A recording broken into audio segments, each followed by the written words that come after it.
We be live. It's that time, baby. Let's do it. Who wants to rock? No, guys. Oh no. Oh no. Oh no. Okay. All right. Let's just stop. Let's just end this stream right now. Okay. End the Cancel, show. please. Yes. Oh wait. Did I? Is everyone's audio correct? Let me see, because I usually. Okay. Yeah, it's fine. All right. Good. Soha is saying audio is great. I don't know if I trust Soha anymore. After last week, don't do that. Don't be that way. I'm kidding. So is saying all audio is great. Thank you. AJ is saying audio is great. Sort of. LOL. Sort of.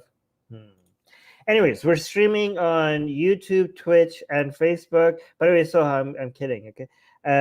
We're going to be covering the latest news on atheism, secularism, religion, and also things that have nothing to do with atheism or religion, for the sake of the people who say, what does this got to do with religion? We just covered those things specifically for you, so we could piss you off. So we could exactly. Sure. If you're that person that says, what does this have to do with religion? We covered that news specifically for you to just get your reaction. Okay, that's why we do that. Anyways, can we clap for the first news? Yes. First news. 43% of millennials don't know, don't care, or don't believe God exists. So there's a lot in this story. And it is interesting. A lot of interesting data if you're a nerd like me. Okay. The American Worldview Inventory 2021 assessed the perspectives of 4 generations: millennials, Gen X, baby boomers, and the builders. They found that millennials have gone farther in cutting ties with traditional Christian views and normative biblical teachings that previous generations held. Just 16% of millennials and 26% of Gen X believe that they will go to heaven if they accept Jesus as their savior, compared to approximately half of the generations before them. Moreover, 43% of millennials stated that they either don't know, don't care, or don't believe God exists, compared to 28% of boomers. 44% of millennials believe that Satan is real and influential, compared to 64% of boomers. 31% of young adults strongly believe that what is considered, quote, morally right and wrong varies over time and is based on societal standards, compared to just 25% in 2018. Christian press reacted strongly to this study, suggesting that the beliefs and behaviors of younger Americans, quote, threaten to reshape the nation's religious parameters beyond recognition. Got a big old thumbs up and rocks on from Rivka. We can only hope. So Rivka, why don't you start us off by sharing what we were talking about, like right before we went live? Oh, well, we were discussing the fact that this particular article was written from a Christian perspective. These were Christians who were concerned about this trend. And I thought that was very interesting, because they were, in them saying this will reshape religion, they were, sorry, I accidentally turned some kind of YouTube video on in the middle of it. That's fine. So they were concerned about the reshaping of it, that somehow this would be a negative thing in their eyes. And at the end of the article, they also made this final sort of statement about, but it's not too late. You know, we can still bring people to Jesus, and Jesus can still save people, and that there's an opportunity to, quote, preserve the ways of God. So I find it, and they're saying, oh, this is our challenge. But I found it very interesting that they provided a plethora of data on people's feelings about religiosity. And they talk about, they've solidified, the Gen X and millennials have solidified dramatic changes in the nation's central beliefs and lifestyle. So for lot of people who are very quick to just say, oh, the United States is too religious. It's, there's a lot of theocrats, and there are to a degree, but the younger people, it says that they're, more likely to deny biblical ideology, and they're more likely to accept abortions, premarital sex. They are more likely to ignore biblical teachings about creationism, original sin, salvation. So from my perspective, I think that this is really fantastic news, and yay, young people. Yay. Well, this was okay. So at the end, there's a quote that I have to read because this is hilarious. So one of the sociologists, this came from Arizona Christian University. So this is from a Christian institution that produced this report. And they were the ones, giving their commentary on this data and some of the original publications of it. And I had to let's unpack some quotes from some of the sociologists who were part of this. So Gen X and millennials have solidified a dramatic change as the nation's central beliefs and lifestyles. The result is a culture in which core institutions, including churches and basic ways of life, are continually being radically redefined. And this is according to George Barna, who is a sociologist. Barna believes that the seismic shift in America's religious landscape began nearly 60 years ago when boomers pushed for progressive changes. And millennials mirror the aggressiveness of boomers. So he says, quote, "It is hard to imagine a louder, clearer, and more direct challenge to the future of the Christian faith in the United States," concluded Barna. "If Christian churches, pastors, schools, and individuals believe that a biblical Christian faith is important, not just for themselves, but also for our nation and the world beyond it, time is running out to aggressively and strategically act on that belief before those who so vehemently disagree succeed in destroying the freedom and opportunity to preserve the ways of God." I was like, oh, they are shaking in their boots. All right. I was gonna say I hate to be a party pooper, but actually no, I don't. Here's the thing though. Don't get too complacent. We have been through this before in history, okay? A lot of the thinkers at the Age of Enlightenment, I'm not saying that this is not like going to continue.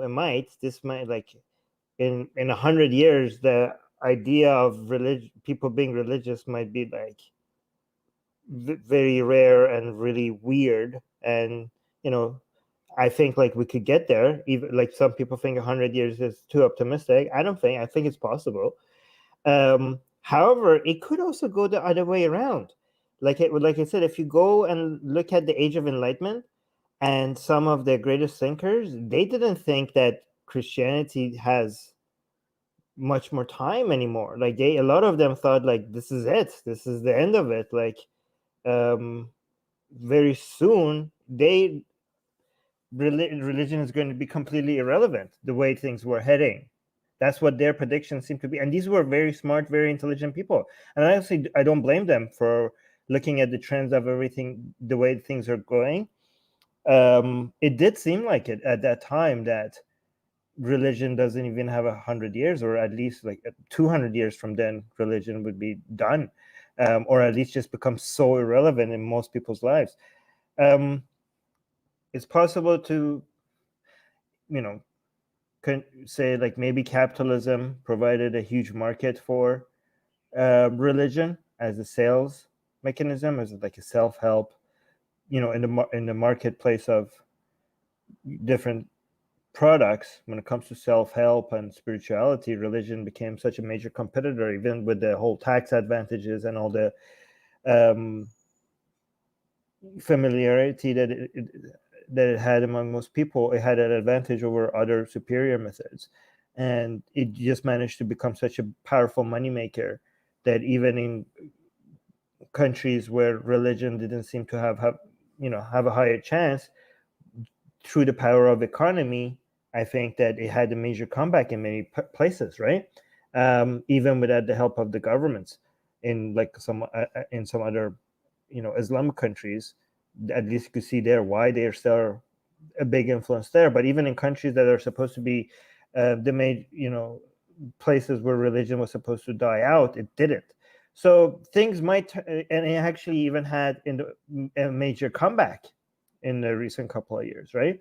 Even now, you can see that religion constantly is trying to rebrand itself and come and keep its relevancy and authority in new ways by reassessing what people want and what they need, and just reshaping itself in a way that it's still there's still a demand for it, right? Not just through private markets, but also in politics and education systems. So just like, I'm not trying to be a pessimist. I myself will, if I was betting, put my money on religion dying out and becoming very irrelevant soon. However, I'm just saying, don't just think like, and a lot of people think that this is a natural way of things, and therefore they devalue the activism. The dying out of religion is not just a function of time. It's a function of time because activism happens by the passage of time. Like, don't be like, okay, so we don't need to do anything. Religion is going to die out anyways naturally. No, there's nothing naturally about that. There's nothing organic about the death of religion. Religion dies out through introduction of better ideas that compete with religion, which is basically activism, right? Don't dismiss the sort of influence of activism. Okay, I see you both wanting to speak. I don't know who wants to go first. You guys fight it out. I'll go first since I'm older. Wow. So, to your point, Armin, I think that there is something actually that sort of speaks to some of what you're saying in this article. It's a very small little bit, but they said that the millennials are more likely to deny biblical ideology in favor of worldly spiritual practices. Okay, so spiritual practices, and then they're more open to the possibility of reincarnation. And then there's another one that they talk about that. So it's not 100%, and this is to your point, that they're getting rid of any type of magical thinking or religiosity. It's more organized Abrahamic religiosity that some of them are rejecting. So there is a level of rejecting the BS in one book to accept the BS in another book, which in and of itself is still holding on to some of these concepts that are, integral to religion itself. So I think that your point is really well taken. Yeah, and you actually brought up exactly what I wanted to get into next. There was a very good comment by a rabid atheist saying, I don't know, this story also says that more millennials believe in karma, reincarnation, and astrology more than previous generations. Moving from religion to spiritualism, not necessarily a secular move, which is a very good point. But Armin, if you could please scroll down until you see the first chart, because I want to unpack Can I respond to that comment? Well, the chart will illustrate it as well. Yeah. So here we can actually see a breakdown of these beliefs across generations, if like people want to spend some time looking at that. But yeah, we see that 51% of millennials believe that reincarnation is a very real possibility. So that's more people in this study believe in reincarnation, or it's, that's a likelihood, than the existence of an all-knowing, all-powerful creator of the God, a creator of the universe. I'm sorry. Yeah, guys, and just like take a look at some of this stuff. We included it in this article. One of our writers did a really good job unpacking all this data. So sources and links are in the description. And I just also wanted to note that this study had a sample size of 2,000, which is like very good, but not Obviously, it doesn't capture entire generations completely, but it's still a very good sample size. So, Armin, continue. Can you highlight that comment again? Yes. All right. So the rabid atheist, look, the problem with your comment is that you're thinking about it in very binary black and white terms, right? So you just think like, okay, something is decreasing, but another thing is increasing. So one bad thing is being replaced by another bad thing, as if like it's a 0 to 1, like, oh, one thing went from 0 to 1 and another thing went 1 to 0, so they cancel each other out. But actually, that's not what's happening, right? So which one is like, I mean, maybe that's not what's happening. Let's take a look. Look at, like, for example, the universe was designed and created and is sustained by God. That's a drop from like at Gen X, like okay, so let's look at from boomer to millennials. Or actually, no, yeah, okay, 62 to 30, right? So that's a drop of 32%. Okay, so yeah, like, okay, yeah, but people are believing more in karma. That's like 52 to 64. So that's an increase of 12%. So you're comparing a drop of 32% with an increase of 12%, right? So just because some people who are replacing one nonsense with another, like, yeah, but that not all of them. Some of them are dropping all forms of nonsense. Yes, some people who drop one version of nonsense, they're picking up other forms of nonsense. They are being replaced, but it's not every single one of them. Overall, most nonsense is being dropped, right? I mean, maybe not, yeah, but like maybe you're right. But we can't just be like, oh, there's an increase, there's a decrease here, there's an increase here, so they cancel each other out. I don't think it's that simple, right? So. Yeah, and the rabid atheist is clarifying and saying, no, I'm just saying that they're open to spiritual ideas, not turning atheist. No, well, actually, there are people who are atheists who still believe in like. I just responded to that. Yeah. No, you're not. I just responded to that. Like, no, not by the same amount. Not everybody. Okay, first of all, you can be open to spiritual ideas, which is still nonsense and still an atheist. Because you being an atheist, that doesn't mean that you're immune to all form of nonsense. Obviously, like your lack of belief in God still might. You could believe in ghosts without believing in God, and that you're an atheist who still believe in some dumb, crazy nonsense. Okay, just like atheism doesn't mean that you're right. But again, if like we have 50 people, like if we have 100 people, and the 80 of them used to believe in God, and now 40 of them believe in God, and from the 40 that stopped believing in God, 20 of them believe in ghosts, that's still a net positive. I'm not, even if they're it's just like it doesn't cancel each other out. Overall, things are moving in the right direction. Rivka, what do you want to say? Yeah, I'm looking in this chart. I find it interesting that some of these things seem to be like almost almost religious like in the narrative of younger people. For example, that property ownership facilitates injustice, economic injustice. And that's something that I've heard again and again and again from a lot of younger woke Astanis. So I find that interesting because that in and of itself almost becomes like a tenet of a religion, that statements like that are this narrative that people adopt to Armin's point, instead of, believing that, the universe was created by God, or, and so I find that really interesting. I also find really interesting the difference between getting even with people have wronged you. So on the boomers, it's 12%. You try to get even, but with the millennials, it's 38%. So I find that kind of interesting to look at some of the sociological dynamics that are happening, irrespective of religion or within the bigger umbrella of it. I just find it really interesting. I would really think that a lot of people should really take some time and look at this chart and really, like, for example, you treat others as you want them to treat you.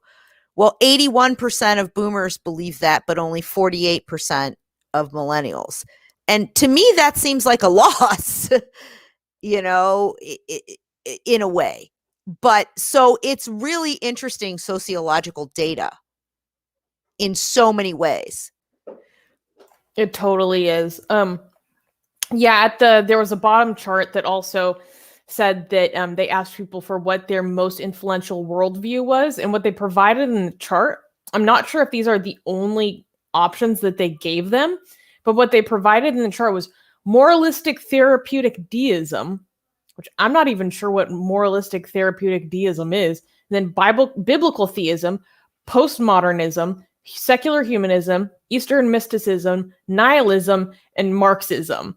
And so the fact that those were the options given, I don't know, told me a lot about how these authors were framing things. Like, I don't think people, to me, postmodernism is not a worldview, like it's a sociological tool. So I'm like, what? But to Rivka's point about the property thing, like they were asking, like, are these younger people Marxists? Right. And I think this moral therapeutic deism almost reminds me of like self-help, like the prosperity gospel is kind of how I would see it. Or some of these, eat, pray, love type of, if you do these things and then your life is going to get better and you're going to be happy. And it's just a really funny name for it. And I'm going to remember that the next time somebody comes up with one of those. But yeah. By the way, I do want to say that a lot of people think like, haha, look at these Christian sources being so afraid that they're losing this and this. A lot of these Christian organizations might be like worried because they're losing customers. However, some of them enjoy these numbers. I mean, maybe internally they don't. I don't know, but some of them at least take advantage of the scare. Like sometimes when you say like, "Oh my God, look, we're like everybody becoming atheist," I know some of our followers enjoy watching it and think like they're panicking, but they are also enjoying taking advantage of making their audience panic to encourage them to donate and show their relevancy. Like, this is why we are needed, guys. Like the fact that atheism is rising and people are losing God, this is like a disease that they want to show you to sell their relevancy to you. So a lot of these organizations are taking advantage of these numbers to show how important and how much needed they are, right? So it's not like, yeah, so don't. That was an excellent point, Armin. I think that it's really salient. Oh, well, thank you. Well, I think that also, if you look at that chart, the largest number of the highest percentage of worldview, the most influential, is the moralistic therapeutic deism. Like the God help me find my keys kind of mindset. Deism doesn't really. I don't know. Deism is a God that is like, I created the world. What the hell are you talking about keys? I can't even listen to you. Right, but it's therapeutic and it's moralistic. So actually, I meant right, like that's that. A contradiction. How could deism be more? How could a non-intervening God have any therapeutic value? Yeah, exactly. That's a contradictory. Because you're using it maybe to make yourself feel better, and that's what I mean by God help me find my keys. I found my keys. But I'm giving that to God. Like if I and this makes me feel better about having lost my keys, because then God solved it for me type of thing. But, I don't know, but yeah, I don't know. It's supposed to be I found a definition. It's okay. Apparently, let's move. This term originated just in 2005. Yeah. Oh, okay. But it does include. So there's 5 combinations of beliefs that culminate in it, and one of these beliefs is God does not need to be particularly involved in one's life except when God is needed to resolve a problem. Oh, it's a Schrodinger's God. Like your keys. So Rivka was right. Wow. This is a new kind of God. They're making new gods, eh? Okay. Let's move on to the next news. Can we clap for the next news? I'm muted. It's definitely something that none of us agree with, so I'm going to say no. No, but did anyone die? I think people will die from this. Oh, okay, never mind. Okay, so I'm not going to. Next news. Okay, next news. Texas passes law that bans abortion as early as 6 weeks. Okay, this is horrendous. Okay, on May 19th, Texas Governor Greg Abbott signed into law a bill that outlaws any abortion following 6 weeks of pregnancy, specifically as soon as a cardiac activity is recognized within the fetus. Many women are unaware that they are even pregnant within that period. This bill, which takes effect in September, makes no exception for pregnancies resulting from rape or incest. Additionally, and this is one of the most messed up parts of it, the bill includes a rare provision that allows citizens to sue anyone that they believe may have helped a pregnant individual violate the ban. That provision, yes. That provision cannot be used against pregnant people, but it can be used to target abortion providers and abortion rights activists. Elizabeth Smith, the Center for Reproductive Rights Chief Counsel of State Policy and Advocacy, stated that Texas is inviting anti-abortion protesters to police abortion clinics and harass providers, even though the state knows that these bans are unconstitutional. What this reminds me of, that individual citizens can say, oh, Mrs. Jones down the street helped so-and-so get an abortion. Therefore, it's like some of these blasphemy laws in Pakistan or in other countries where people accuse other people of having done something that they perceive to be wrong, and the government accepts just anyone's accusation and then acts on it with, sometimes no proof at all, or it becomes a tool for retribution, or I don't like this person, so I'm going to, because being sued could wreck your life.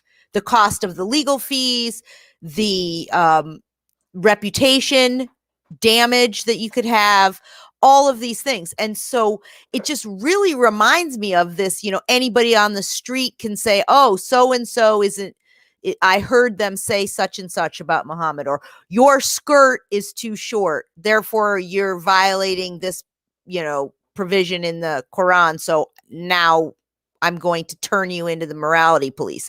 I find it really very similar to that. And then I also find it really abhorrent that the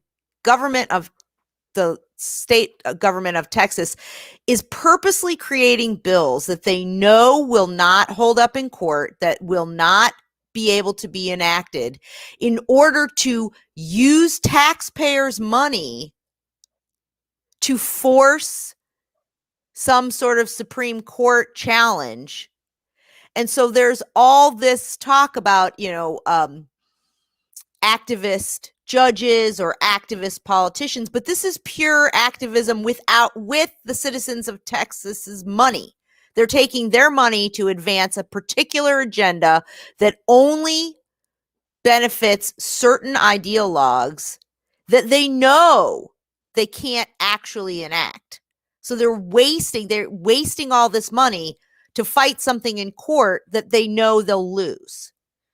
Yeah, so when I was reading about this, one pro-life activist describes this and also the actions that are being taken across states across the country as carefully, she used the words, it is a carefully crafted arrow to basically end Roe v. Wade. So across the country, there are many states who are crafting laws, to Rivka's point, purposefully to go through the court system to try to battle Roe v. Wade. For those who don't know, that is what established protections for abortion across the country.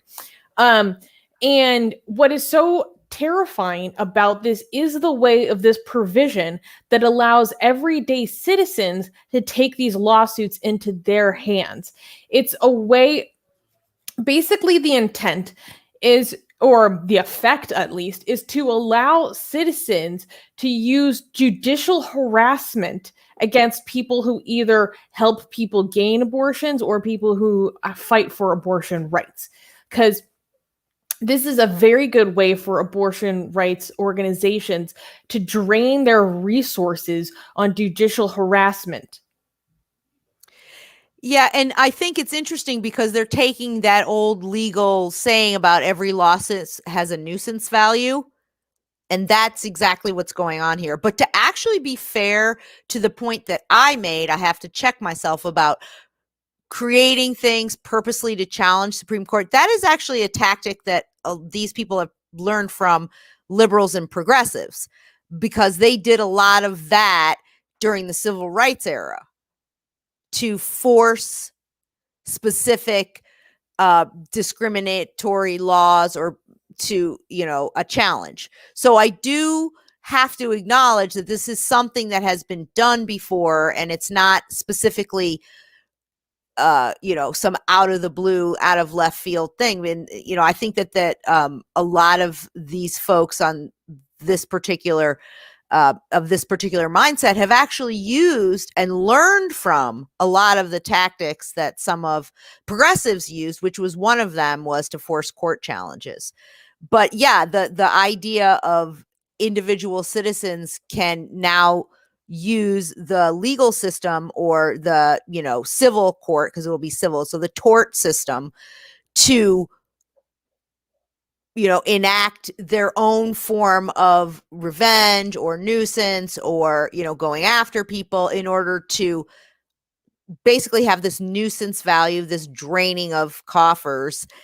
And it's interesting too that they're saying sue rather than bring charges, because the burden of proof in civil court is much lower than the burden of proof in a criminal court. So all you need to prove is preponderance of evidence rather than reasonable doubt. So the neighbor saw this woman drive the girl who was pregnant somewhere in the city in the range of where the abortion clinic is. And then the girl didn't have a baby. So, there it is. Preponderance of evidence. Mrs. Jones owes an individual. So what's the remedy, right? She owe damages to some person who has absolutely nothing to do with what happened with regard to this pregnant woman or her assisting her? So you have to pay damages to just some individual person who's now turned you into the Stasi? Yeah, it doesn't make any sense. And like I said, this goes into effect in September. But so someone was pointing out in the live chat that it's a trigger law, so that if it's currently unconstitutional. So with the case that we talked about last week that is in regard to a ban that was being fought through the courts in Mississippi, which is going to go before the Supreme Court in October, should anything about the status of Roe v. Wade or various aspects to the law that may or may not make it apply federally, laws like this are on the books in these states on the state level so that they can go into effect as soon as any federal statutes change. And to the point that it is not currently in effect, I saw something it's a screenshot of a title of a story about this. And it says, it's from Insider. It says, a 13-year-old who was raped by her grandfather had to travel hours across Texas to get an abortion. She wouldn't have been able to under the state's new 6-week ban. And then the person who was tweeting this said, remember when some of us said that the GOP wants us living in the world of the Handmaid's Tale and men told us that we were overreacting to this, which I think is like a little bit unfair to men. But it's this point of like children who are victims of stuff like this. I mean, and I know it's an extreme example. It shouldn't we shouldn't feel sympathy only when it's this most extreme, terrible example. But just to point out and emphasize that no one gets an exception to this. Children don't get an exception to this. Victims of rape and incest don't get an exception to this. It's so draconian. And it's so And we say that the bill is as early as 6 weeks because that's typically when you see cardiac activity, but it's called a heartbeat bill for a reason. And I don't know why there is this emphasis on a heartbeat as a sign that this fetus is now important. It's not viable, and there's no scientific basis for like why that should be held as a more valuable like point along the pregnancy instead of viability. At least I haven't been able to find any good answer to that. I think that the reason they say they do use that is because it's the first like sign that someone outside of the woman could put on this someone's pregnant, right? And Ohio passed this similar legislation, which was shot down, and they called it the heartbeat bill.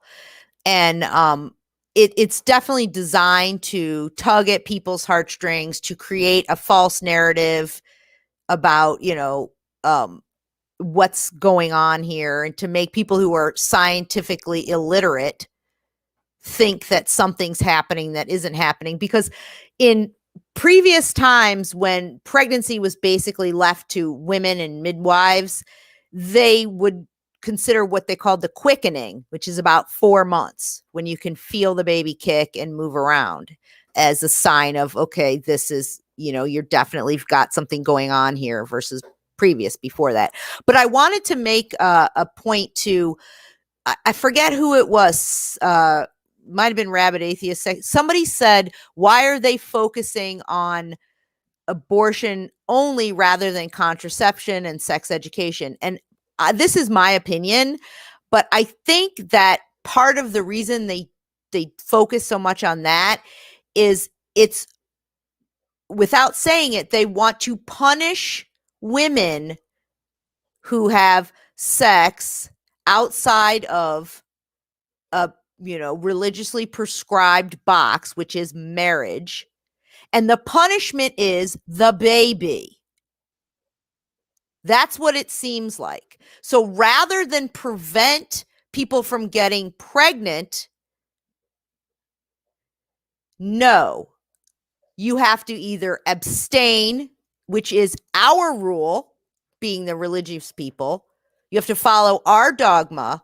And if you don't, your punishment for that is you are forced to have a baby you don't want or can't take care of, or anything like that. Now, in the case of incest or rape or terrible things like that, then it truly becomes a punishment for innocent victims. And so why they're not focusing on those things is they don't fit into the religious narrative about that. Because if you talk about contraception, then you have to acknowledge that people actually do things outside of your dogma. So they're constantly trying to make the world conform to them. And if they really care about women and children and families, they would be on the streets of the Capitol demanding free contraception. But that's not what they care about. They care about women keeping their legs closed, men and women following the rules, and if you don't, you get punished with a baby. Wow, Rivka is spitting fire today. I'm gonna highlight something in the article. Where is it? Where was it? Actually, let me just. What are you thinking of? Here. Oh, there it is. Can you read this part? Yes. During a signing ceremony with an anti-abortion rights activist, so that would be a pro-life activist. Anti-choice. Don't say pro-life. Don't let them own that they so. Let's just read the paragraph. Okay.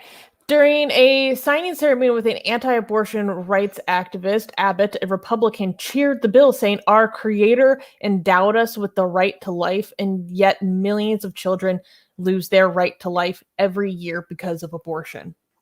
So look at this language. I just want to highlight you. I mean, I know we say this often, But this is supposed to be the most advanced country in the world, and you have the politicians openly, like without any, they don't even hide it. The fact that religion has such a major influence in what laws are being made, they're completely open about this, right? I mean, this is supposed to be a secular country, and look at the religious language they use behind the motivations that they have when it comes to passing their laws. Like such archaic, backwards ideas from like from antiquity and before, actually, actually from the Bronze Ages, are being used into passing laws in the 21st century, and they don't even hide the fact that that's what their motivation is. Like how is it that these ideas are still like, it's so hard for me to believe that we're actually like sending, I don't know, we have managed to figure out what happened after like a fraction of a second after the beginning of this universe. We have technology that we could that we have used to determine that, and yet in the most technologically and scientifically advanced country on this planet, the most powerful lawmakers are looking at text that was written by people that had no idea how anything works, how the woman body works, how science works, how the universe works, how society works. Their advice and their guidelines of what should the world be like, that is the text that is being referred to for these lawmakers in this country to come up with their standards. It's unbelievable. And this is a country that's supposed to be setting a standard for the rest of the world on secularism. I agree with you, Armin. And I also want to make one more point, is that you were talking about these ideas that are, thousands of years old, but up until very recently, almost the modern age, these religious people did not concern themselves with what happened with women's bodies. That was a realm that was left to women and midwives.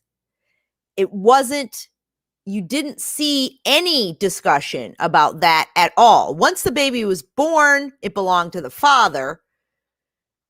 But what happened before that was only the realm of women, and thus not worth discussing. Did not matter. The people who dealt with it were midwives, which were women.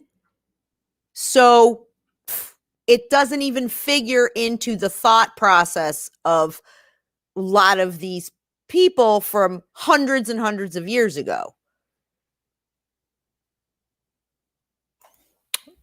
All facts. Yeah. I mean, by the way, I do want them to be open about their motivations behind making these laws, because I do want that to be used as evidence for maybe one day when Freedom from Religion Foundation and other secular organizations in the US become more powerful. These are all documented as evidence. I wish they had more power. By the way, guys, if you're Americans, maybe like consider supporting organizations like Freedom from Religion Foundation, so that they could stand between these politicians and your rights, right? These are the guardians that you need to support if you care about your rights, right? Anyways, do we need to highlight anything else? By the way, Rivka, so many compliments about your takes in the live chat. I was highlighting them. Don't worry. Yeah. I made sure that she saw. I did. You could see my eyes. I was like, ah. All right. Okay, so can we clap for the next news? Yes, we can. We can. Okay, we can. Next news. Next news. Atheists condemn Philippines' biased Magna Carta of religious freedom. On March 24th, House Bill number 6538, otherwise known as, quote, the Magna Carta of religious freedom, was approved by Philippine lawmakers. The bill was supposed to, quote, create enabling laws that will protect our rights as citizens to religious freedom, which in turn will further bring peace and stability to our nation, end quote, as stated by the Philippine House of Representatives Committee on Human Rights. Yet, instead of protecting the right to practice religion, this bill is dangerously biased in favor of religious groups over humanists and other non-religious people. A coalition of Philippine secular, humanist and secular organizations, including Atheist Republic's Metro Manila Consulate, has jointly condemned the bill for its favoritism towards the religious entities. According to the coalition, the clause of, quote, the right to profess religious belief can give weight to hate speech and discrimination against minorities like the LGBT community or the atheist community. The coalition also condemned the so-called, quote, right for religious corporations to be exempted from taxes. I'm just so proud of our presence in the Philippines. Look at us. Dude, the consulate in the Philippines goes hard. Atheist Republic has, by the way, for people who don't know, Atheist Republic, we don't just do live streams, and we just don't we're not like a Facebook meme page. We do a lot of other things. We publish books, and we also have consulates all around the world which do offline activism on the ground, and people. So our Filipino consulate in Manila is one of the most active ones, and we are so proud of them. We're so proud of. Look what they did with the logo. What is that symbol? Like, that's the Atheist Republic logo, and I don't know. Anyways, let's get back to the news. I'm just so proud. I can't resist. I'm just so. Go on. It's original Filipino language. It's like pre-colonization with the. Ooh, I like that. Anyways, I got distracted because I'm so proud of our. Well, to that point, Armin, can you please scroll to the top of the page? Oh. And go to news. Okay. And then click on press releases. No, click on press releases. Okay.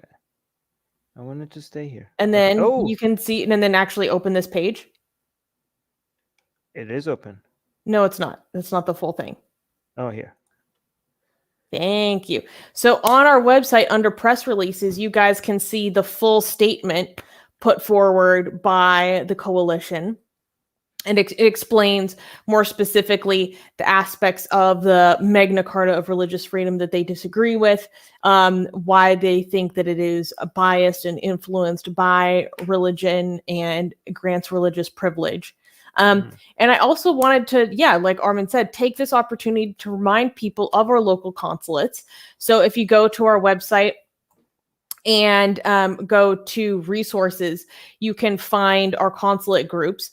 And our consulate groups are a great way for people to find communities. And they're also a great way to this one. Meet atheists in your city.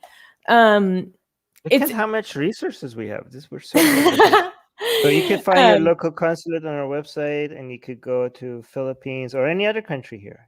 So we have consulates in we have consulates in 72 countries in the world. We have over 150 consulates across the world, so in many cities. And this is a way for you guys to find community in your area or the closest big city to you.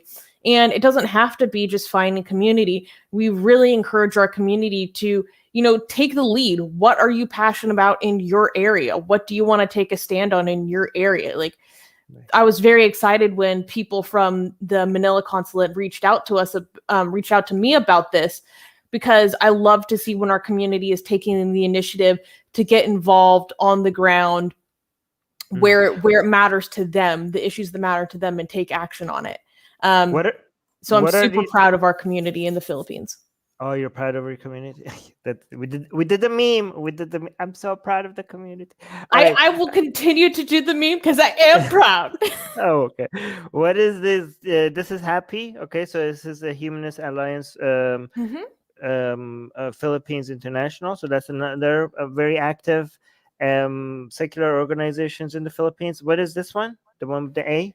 It is I think it's Atheists of the Philippines. Yeah.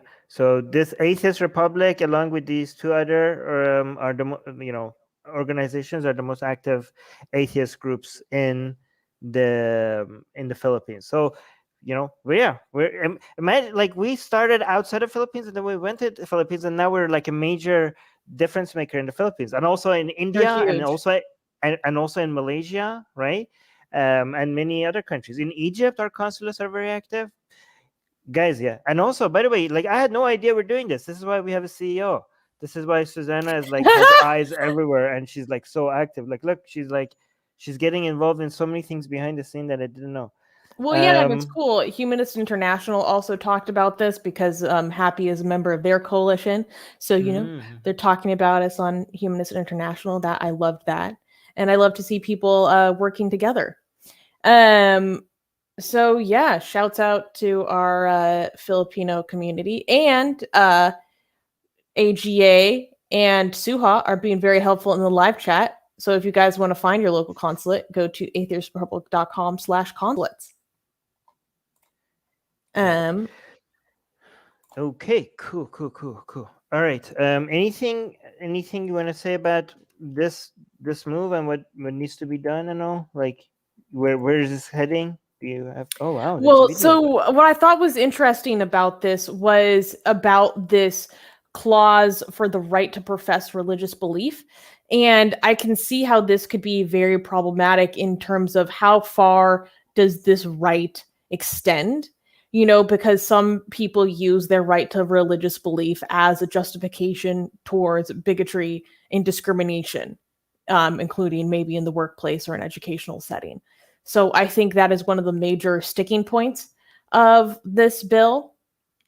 And I think I really appreciate the community for standing up and saying, like, pointing out exactly what's wrong with this. Yeah. Okay, cool. Wait, hold on. I should have prepared. I usually have the next news prepared before we go to the next news, but now I dropped. Oh, wait, I also wanted to point out something ridiculously. The bill, in the language of the bill, it says that one of the articles states that several significant moral advances in the history of humanity, like the worldwide abolition of slavery, have, quote, been initiated by religious principles and religious teaching, not secular ethics. That language is in the bill, which is freaking hilarious. I think these people, like, do you not know the history of this? Like, do you not know how this has been used to keep slavery going? Religion has been used to maintain slavery into the late 20th century, like, because of religious doctrine. Like, yeah. So the fact that they that this bill makes the point to say that we get these good things because of religion, not secular ethics, obviously belies a lot of bias. Yeah. Yeah. It's air stats freedom. It's only for the religious. Yeah. I just want people to know that there's like in one of the most Catholic countries, one of the most religious countries in the world, like Philippines, like when people think like fighting against Christian influence in politics, right? People usually think United States, I don't know, North America as a whole, or European countries, and they forget that there's a lot of activism happening in South American countries and also in Philippines, and also in South Korea, right? Religion is Christian. Like people think like it's either like Christians sneaking into politics, it's either an Islamic country, or if it's Christianity, they just think United States, right? Or like if you think Europe, they're thinking like maybe Poland, right? But these are some of the most Christian countries in the world, and we should highlight them when they're. I'm so glad that these communities exist and they're fighting back. All right. I want to point out one thing. Chihaya is saying it's telling that you have no representation in India. This is not true. Our community in India is one of the most active in the world. My God, we have that is so I think we have 14 to 18 different consulates in India. We just took them off of the main page because of all of the backlash we got because of being targeted by the Indian government, literally. So if you guys are members in India and you want to be in the consulates, I'm gonna have to vet you. Yeah, we are actually extremely. We are responsible for making atheism trend in India for the first time in history because of the activism. We are very present in India, so that's Anyways, so isn't India our second largest in numbers amount of members? I had thought you said. I think it is. It's huge. Yeah, it's huge. All right. Cool. Can we clap for the next news? No, it's not really something. No. All right. Next news. Okay. Next news. Extreme church program accused of abusing kids with fight nights and shame. So this is wild. But I will clap because there are a lot of brave whistleblowers in this story that brought this to the news. So okay, wait. Let's start from whistleblowers. Okay, actually, let's start from the top. Okay. Next news. Extreme church program accused of abusing kids with fight nights and shame in Baton Rouge, Louisiana. A handful of ex-interns of a youth training program at the Bethany Church in Baton Rouge, Louisiana, attested that the program was abnormally brutal. They described hellish conditions and alleged abuse at the hands of the Stockstill family, who have always run the organizations since the 1960s. The claims regarding the abuse include pastors forcing the teens to participate in fight nights and extreme physical exercise until some would vomit or soil themselves. Former interns also said that church owners would openly use the N-word and belittle Black interns as, quote, thugs. NBC News contacted these former interns on April 28th. On the same day, Jonathan Stockstill addressed the accusations and posted a public apology on his own Facebook page. Jonathan Stockstill, the current leader of the church, was fully aware of the abuse, yet did nothing to resolve it. Several students created a community among themselves where they can shed light on the abuses they endured in the program.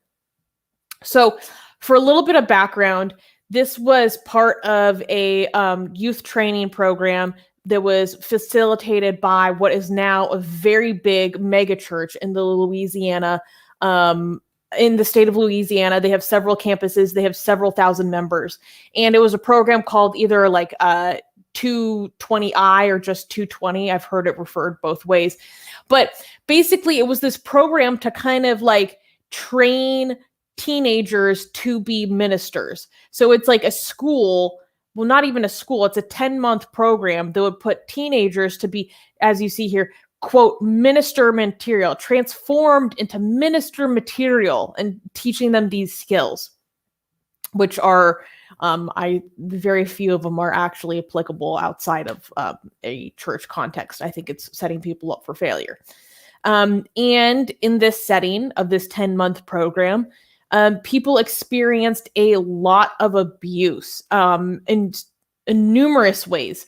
And people who were basically forced to leave the program because they weren't doing well enough or they weren't complying, they were thrown out. And this was seen as deeply shameful, like you were being excommunicated, which in turn enforced the belief in other people that they had to do everything that they could to stay. So it was a really abusive environment, and I thought it was awesome that I found out about this through NBC News. They did a big feature story on this, but I'll let you guys give your commentary. Wait, can this be blamed on Christianity or just bad people being bad regardless of religion? Wait, I think they use a lot of Christianity to validate their behavior, because this article does talk about the really derogatory language that they would use towards gay people, and that they would use this to demean participants who they suspected of being gay. So that's one clue right there. And then so there were brothers who are involved in this at a high level. And they say that it's one of the brothers, Joel, who was kind of the ringleader of this specific program of the church. And he's found in videos saying, the Lord has given me the creative ability for servanthood and discipline. And he added, I have supernatural creative ideas on how to administer the rod of brokenness on the backside of a foolish intern. So he is using this language like he has been spiritually and religiously given this gift of this being able to punish people for their wrong things. And Armin, he does use the words that they talk about homosexuality in particular as unclean, unholy, and demonent, like demons. So those are all religious language. Yeah, but true. But like a Christian could come on, if I want to put my Christian hat on, I would say like, well, these are clearly not not very Jesus-like at all. Jesus, like you atheists, just like find every time like a Christian or a church does something bad, you guys just so excited, just want to jump on that. You just want to use every excuse to attack Christianity. Obviously, this is not Christianity. Jesus, was very kind to sinners. Jesus was actually hung out with sinners more than anyone else. He was never like this to people who were like, just because somebody is like lost their way, that doesn't mean that you're in Christianity, you have a right to be abusive to them. In fact, you have to love them even more. So this is not Christianity, and you guys are just using this as an opportunity to spread your hatred for religion. There, how do you respond to that, Rivka? Jesus said he comes with a sword, not in peace. Okay, so that'd be one response. And then also, the sword of love. I don't come in peace, I come with the sword. But anyways, I think this is also another example of something that we've talked about, which does relate to religion, whether it's Christianity, Judaism, Islam, Hinduism, whatever, Zoroastrian, whatever religion you want to, is people allowing people who don't have training, who are undeserved, giving them the authority to take care of children because they're religious. So therefore people have this idea that, well, if it's a religious group, then that means the people who are in a loco parentis are trained, they have the right authority, they have the understanding that's needed, all of these things. But in actuality, again, we see children being harmed because they're put in the care of people who don't necessarily deserve the trust and the authority that's given to them. And so these people have a duty of care to these young people, and they are not at all acting in what a lot of people within the bounds of the law might even consider, as duty of care.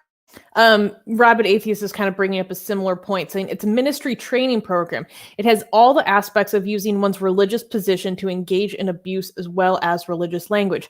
But to something that is more specifically textual, one woman interviewed said that she was compelled to, quote, rescue her daughter from the program. At first, everything seemed okay. And what I learned later on was that they were told not to rely on their family, that they were their new family, which is specifically biblical. It's specifically biblical to say that you have to be willing to give up your family for the sake of Christ. You have to be, this is your new family. And so I'm like, oh, well, that sounds familiar. It's also a big cult and brainwashing technique, whether it's a religious group or not, to tell people that you can't trust your family, that we're the only ones who are your real family, we're the only ones who care about you. So aside from the religiosity, and to your point, it also has a very cultish brainwashing type veneer to it. 100%. And yeah, just a lot of the practices, like forcing teens to participate in these fight nights where they fought often until they were bloodied and injured. Then they were taught the ways of the cross, or the Stations of the Cross, is what I would call it as a Catholic, which for those who are not aware, in the story traditionally, there are these 12 stations or 12 steps that Jesus took upon his journey to become crucified, including falling several times and getting back up. There's a shroud, and they're very specific actions. So they were taught to go through the Stations of the Cross through boot camp tactics. They were extremely physical, where they would sometimes be vomiting and soiling themselves. It sounds like a SEALs training program where they had to haul heavy logs on, like, to the point of exhaustion while dehydrated under very extreme heat. Wait, cross as in like Jesus carrying the cross, or CrossFit? Like, no, as in like the thing that you get nailed to. Dragging it down the Villa there's de an Rosa. opportunity of branding CrossFit with Jesus carrying the cross. I don't know if somebody was going to do that. No, I've seen a comedy sketch of crucifix CrossFit. It was one of the funniest things I've ever seen. Yeah, it's The pretty guy funny. running upstairs with a crucifix on his back. Wait, damn, there might be a trademark. I don't know if CrossFit has been trademarked. There might be a trademark violation there. Okay, so but it was satire. Yeah, I know. Here's the thing. I want you to read Secular Rarity's comment here, because I think this is what it comes down to. Yes, Secular Rarity is saying, boom, again, people are allowed to take care of children or provide mental health therapy because they are, quote, good, godly people, and literally nothing else. No training, no proof. No license, no nothing. So here's the thing. This is when it comes to children being harmed, this is the indirect way that children in religious institutions become victims of harm. Not often not because anything directly allowed or promoted in the scripture, right? Sometimes that's true as well, right? So for example, biblical teaching teaches you that you could like hit children, or Islamic teaching has very low ages for when you could, I don't know, I can't even say on YouTube. So that's Islamic teaching, and you have Christian teachings. So sometimes it's directly something within scripture that actually puts children in harm's way. But very often, most of the time, it doesn't really matter what the scripture says. It's just what the environment that religion creates, and with this creation of this undeserved trust in a form of authority, and these people that are supposed to be a very clean, moral, goody two-shoe people, and that parents trust these people because they're men of God, because they are trusted with children, people that do not deserve to be trusted with children, through religion, whatever the religion is, whatever the teaching of the religion is, whatever, it doesn't really matter. The fact that religion makes some people godly people that parents trust their children with like, usually in other institutions that are not religious, they're not perfect, but they have on average much better standards and barriers that people have to go through to somehow signal to society that, yeah, we have the expertise and also some background in that are signaling to you that you could give your children to us to teach and take care of.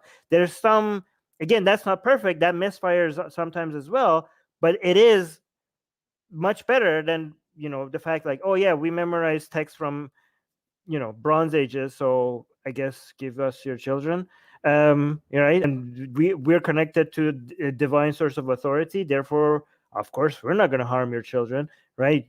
So, and parents, because the parents have been brainwashed into that ancient ideology, they were like, of course these are men of God, here, have my kids. So that's that environment that religion creates, puts children in harm's way, usually independent from what the scripture actually teaches. Suze?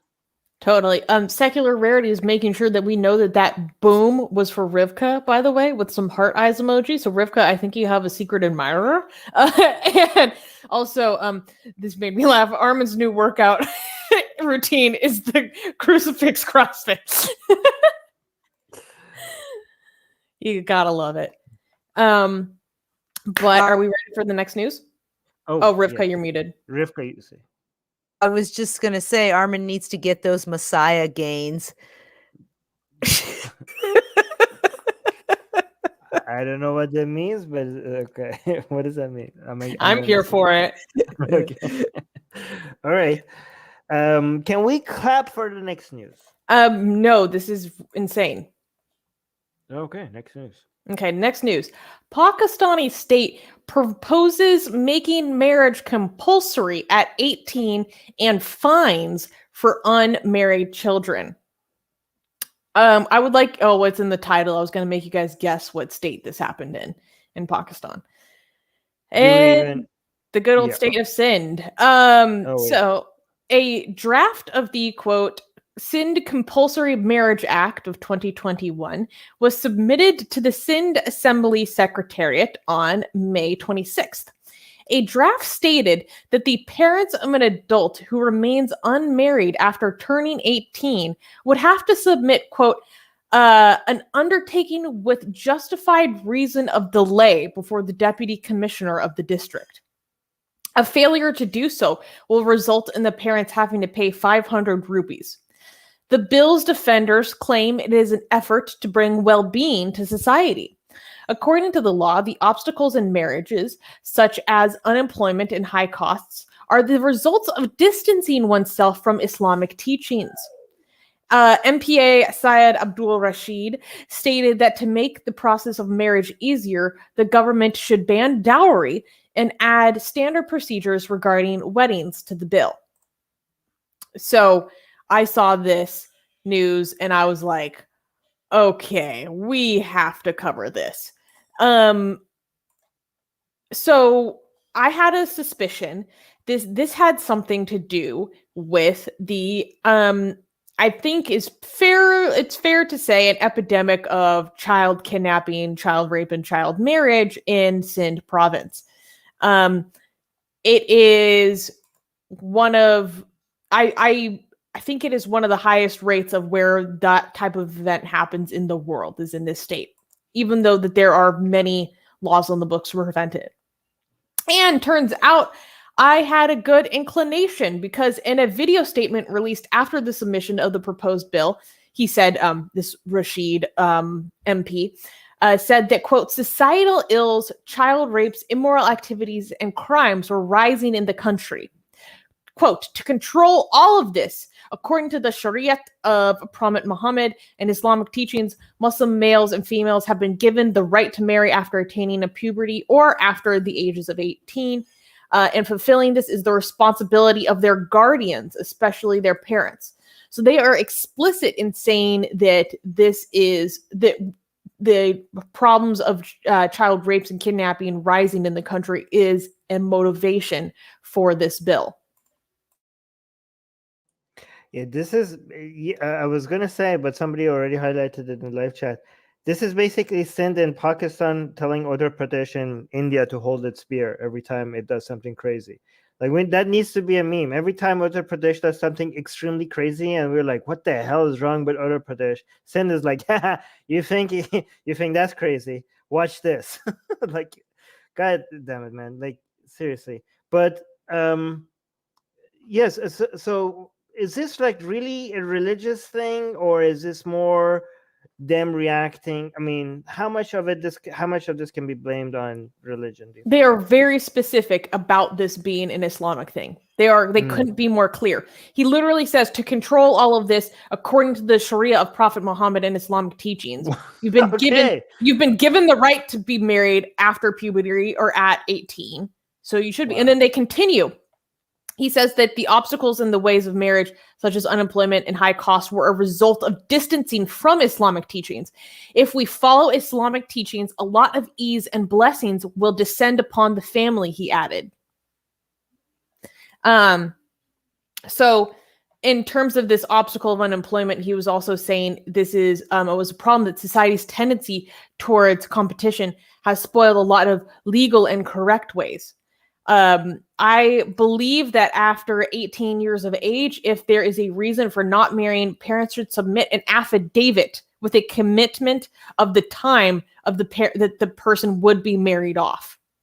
Okay. All right. This is so authoritarian, and it reeks of like CCP intervention into people's private lives as well. And the idea also tells you that the people who are getting married are not the ones who have the choice, or it's not their decision. It's the parents who are in charge of your own marriage as well, because they're going to fine your parents, or the parents have to submit an affidavit as to why the individual isn't married. So it takes away all the rights of an individual to choose their partner. And then it also forces them to for the parents to choose a partner for them or suffer a fine. I mean, it is so heavy-handed. I almost don't even have words for the ridiculousness of this. Yeah, I mean, I think that this is just a dumpster fire waiting to happen. There's lots of sociological data that shows that the longer you wait to get married and the longer you wait to have children, the more likely you are to have a successful marriage and more successful, happier, more the well-being of your children will be greater. And like being mandated to marry at 18, most people don't even know who they are at the age of 18. Like, you're not even a fully formed person. Like, I remember when I was, honestly, I still feel this way. For a while, I was very firm about saying, I don't even think people should be allowed to have kids until you're 25. But I thought this was absolutely ridiculous. And I mean, I do support banning dowry. Like, that would be cool, but can we do it in a completely different way that isn't like even more authoritarian and worse, please? I think it's also just ridiculous that they think that this is the way to go about assisting the state and community with the child rape and kidnapping problem. Also, he mentions economics, he mentions all these things. So then, rather than come up with actual policy to address some of the concerns in the state, instead they rely on Islamic teachings and authoritarian heavy-handedness to force people to do something that there's no data that proves it's going to change the economic system, or it, it is just it's just ick. It's creepy. It makes me feel gross. Yeah. Kenji has a very good point. He's like, this is very similar to the incel mentality of state mandated girlfriends. Wow. You know what? Kenji, you're not wrong. Can we send all the insults from around the world to Pakistan? Actually, no, that would be. No, they don't need that. No, they don't. They don't need that. No, it's just like maybe we could get the secular atheist activists out of, like, we could do an exchange. But then I'm like, what am I talking about? We're putting women in Pakistan in danger. Well, not only that, a lot of these incels that are in the Western countries would last literally one day in Karachi before they ran screaming back to San Diego or Gary, Indiana, or wherever else they're from. Honestly, you're not wrong. And Music Guy in the chat was basically saying, and this country has nuclear capabilities. Chihaya is saying, a tale of two conservative states. Sindh and Pakistan aims to marry everybody off at 18. Tamil Nadu in India aims to lift the minimum education of the state to undergraduation. Wait, what does that mean? Undergraduation? Maybe graduation requirements or something like that. Or that the minimum age isn't high school graduation. Maybe it's like 8th grade or something. Ghost Bunny is saying Pakistan is really trying to find a creative way to infringe on human rights.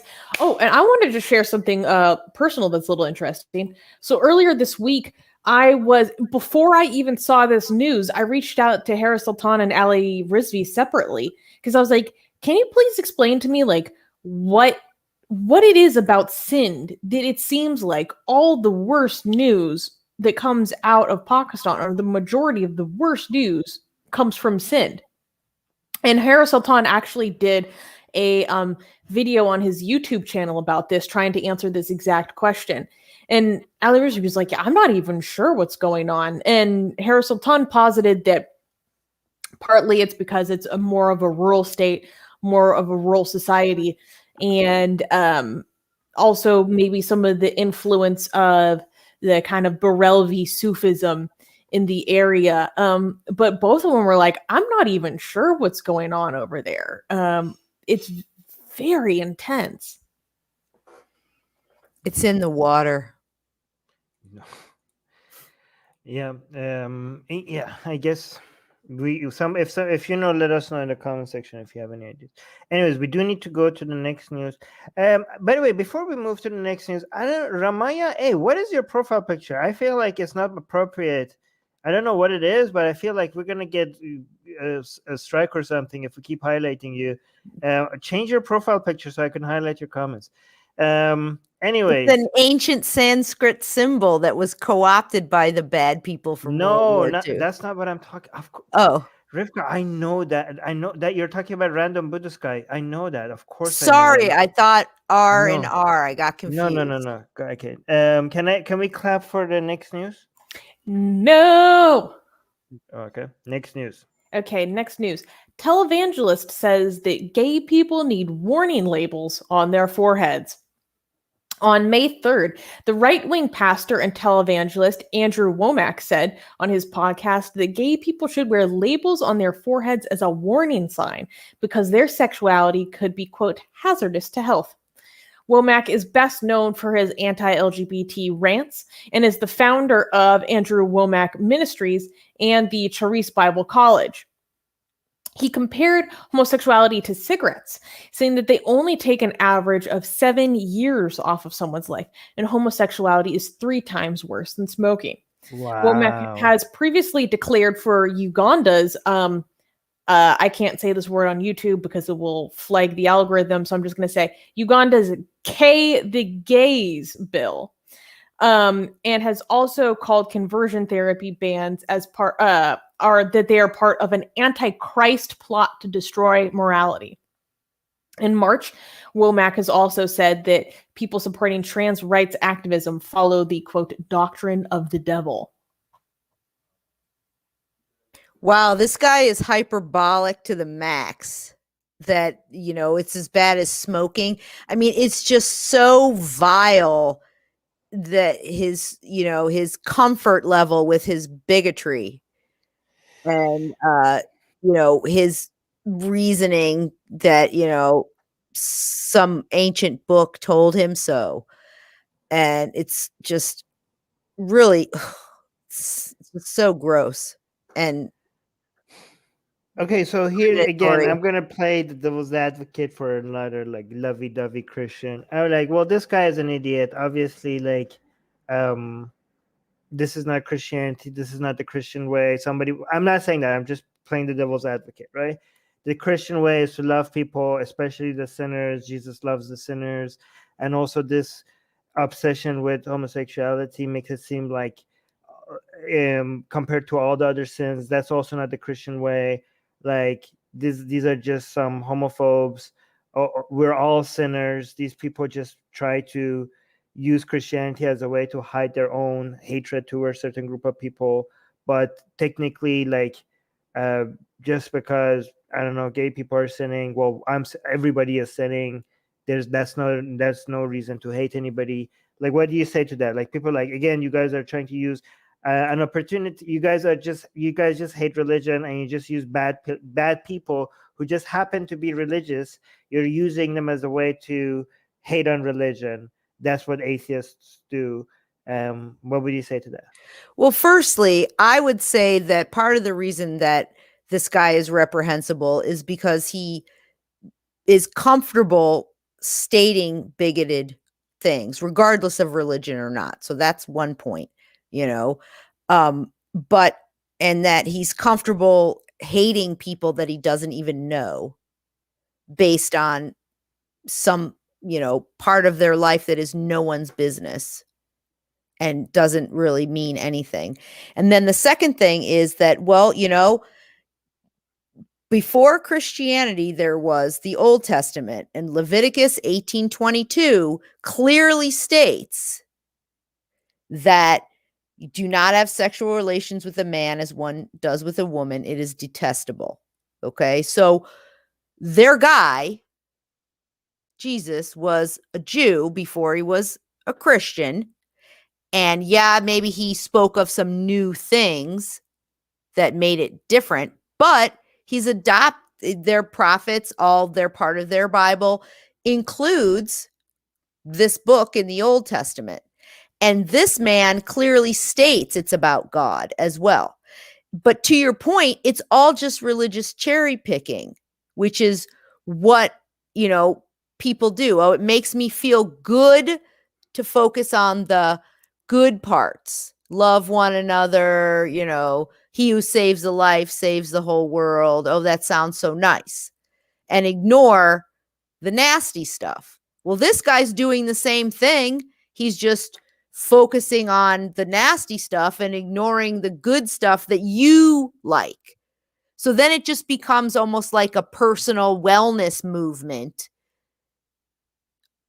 because you get to decide, which you do. I mean, you can do what you want, but it does have something to do with it because he's telling us for him it does.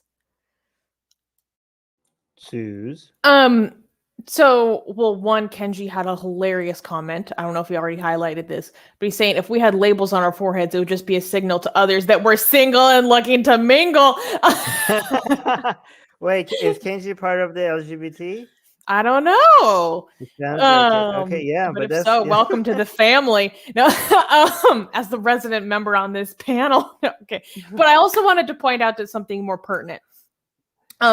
So here he's trying to misuse statistics about various aspects of the LGBT community to argue that this is hazardous to your health.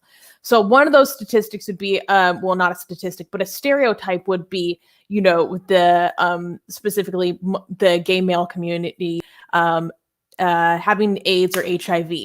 Well, I would like everyone to know that it is actually a fact that the majority of people in the world who have HIV or AIDS are actually straight women. Okay.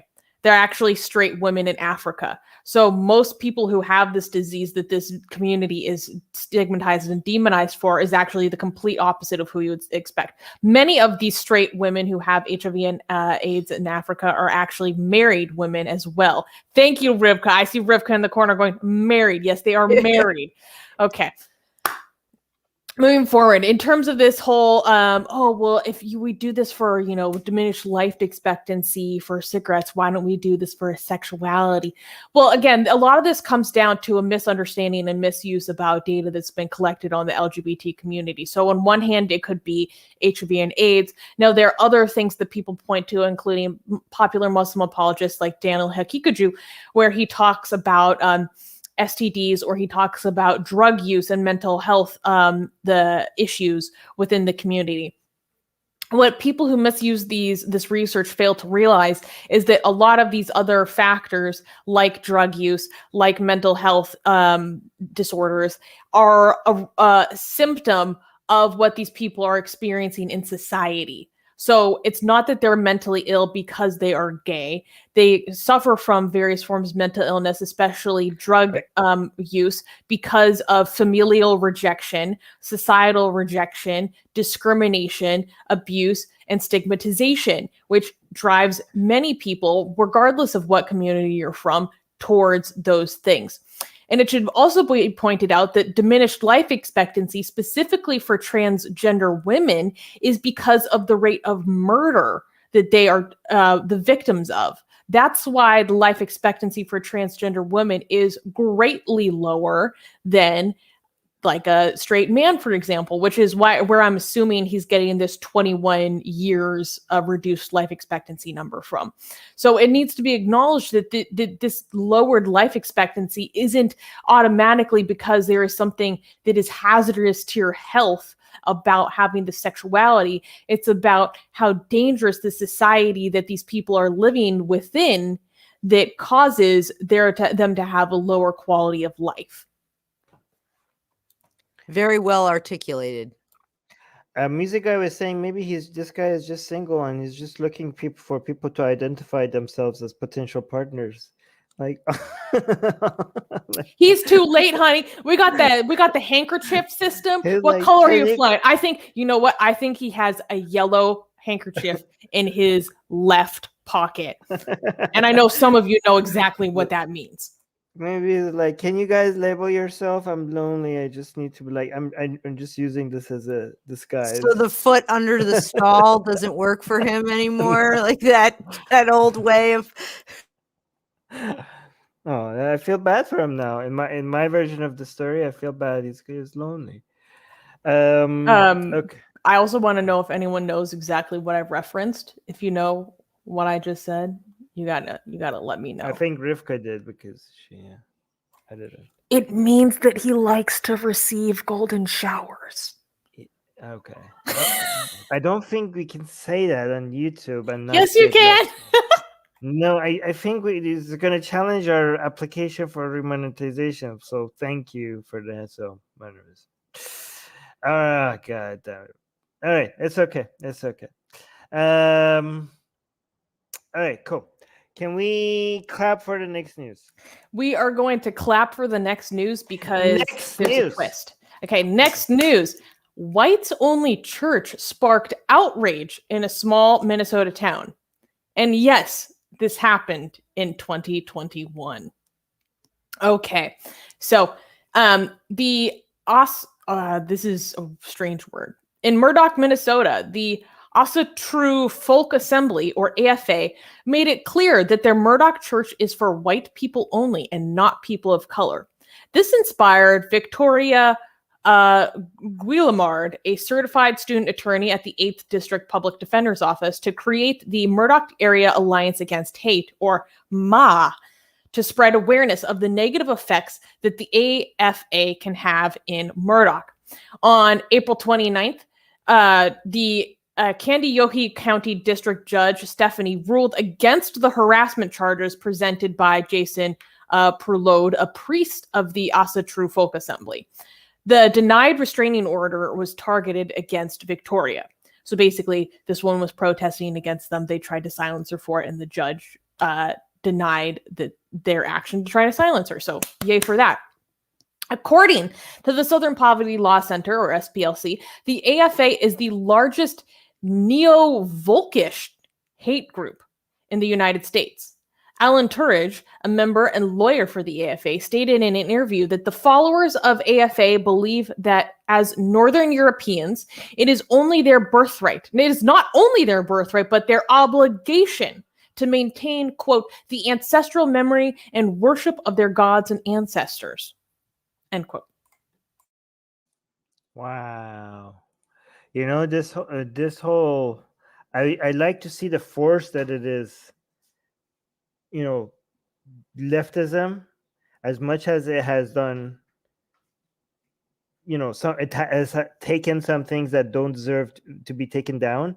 I do want it to eventually see if it could take down a lot of these institutions, because this is maybe somewhere that is deserving of it being like attacked by the force that it is. You know what I mean? Like, I mean, how is it that people are going after some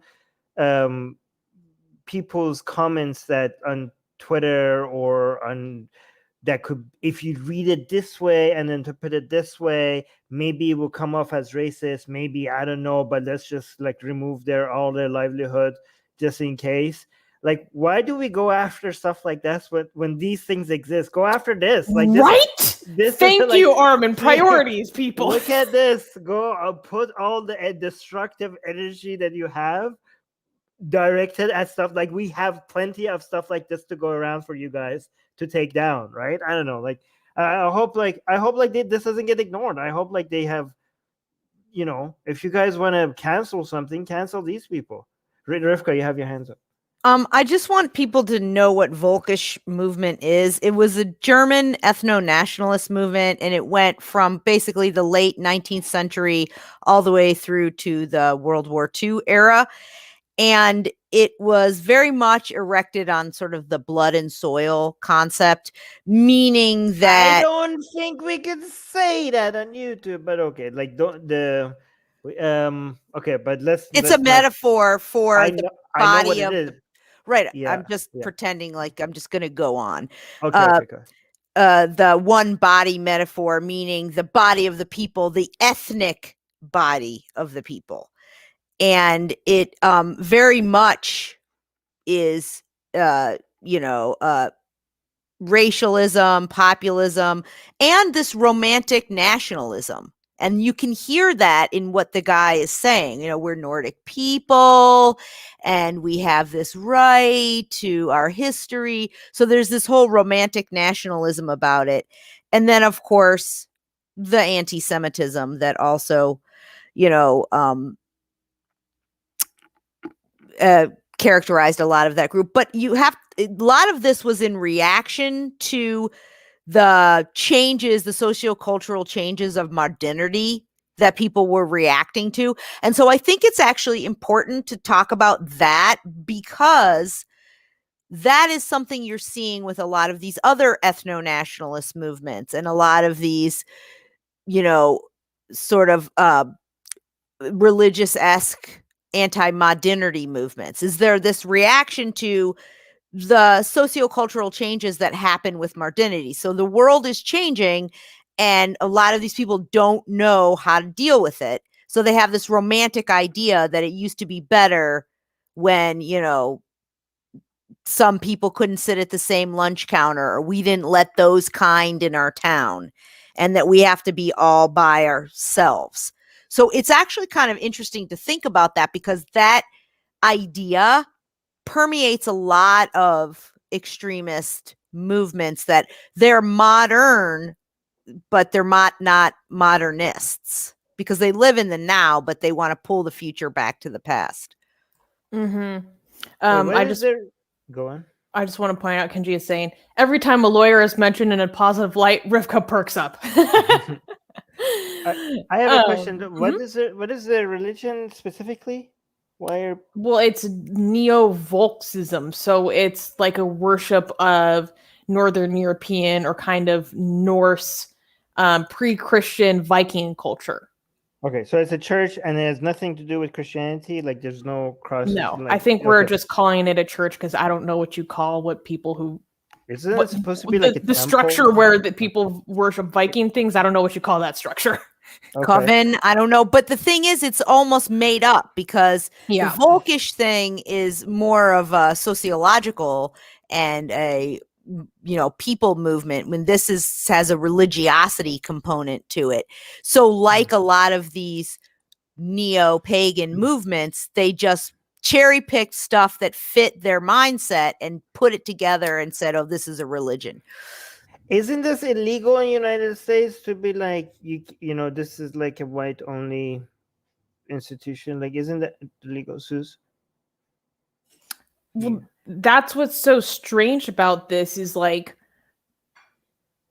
does this fall under religious freedom? Like, I don't understand. I don't no like in the United States, I think isn't it in the Constitution right now? I don't know, like if you can't have we don't serve like... Wait, here's something interesting. So this okay, so the mayor of this town, by the way, this is in a town of 280 people. Okay, this is a very small community in Minnesota. So in the city of Murdoch, or the town of Murdoch, Murdoch Mayor Craig Kavanaugh stated in an interview, we were told that there was a 99% chance that we would lose in court. It doesn't feel... so they were talking about trying to put forward a motion that would like stop this from happening. And it doesn't feel like it would be the best decision to me, and we were advised against it denying it by multiple sources. Kavanaugh also stated, whoever they are protected by the Constitution, free speech, and freedom of religion. So that's by the mayor of that town. Okay, but the mayor is not a legal expert. Isn't it illegal? Like, this is not protected by free speech. If I have an ice cream stand and I say like, oh, this is for white people only, that's illegal everywhere in the United States. Everywhere in the United States, that's illegal. So I don't think religious privilege or blah blah blah protects you from saying like, we don't serve. Rivka, you muted yourself.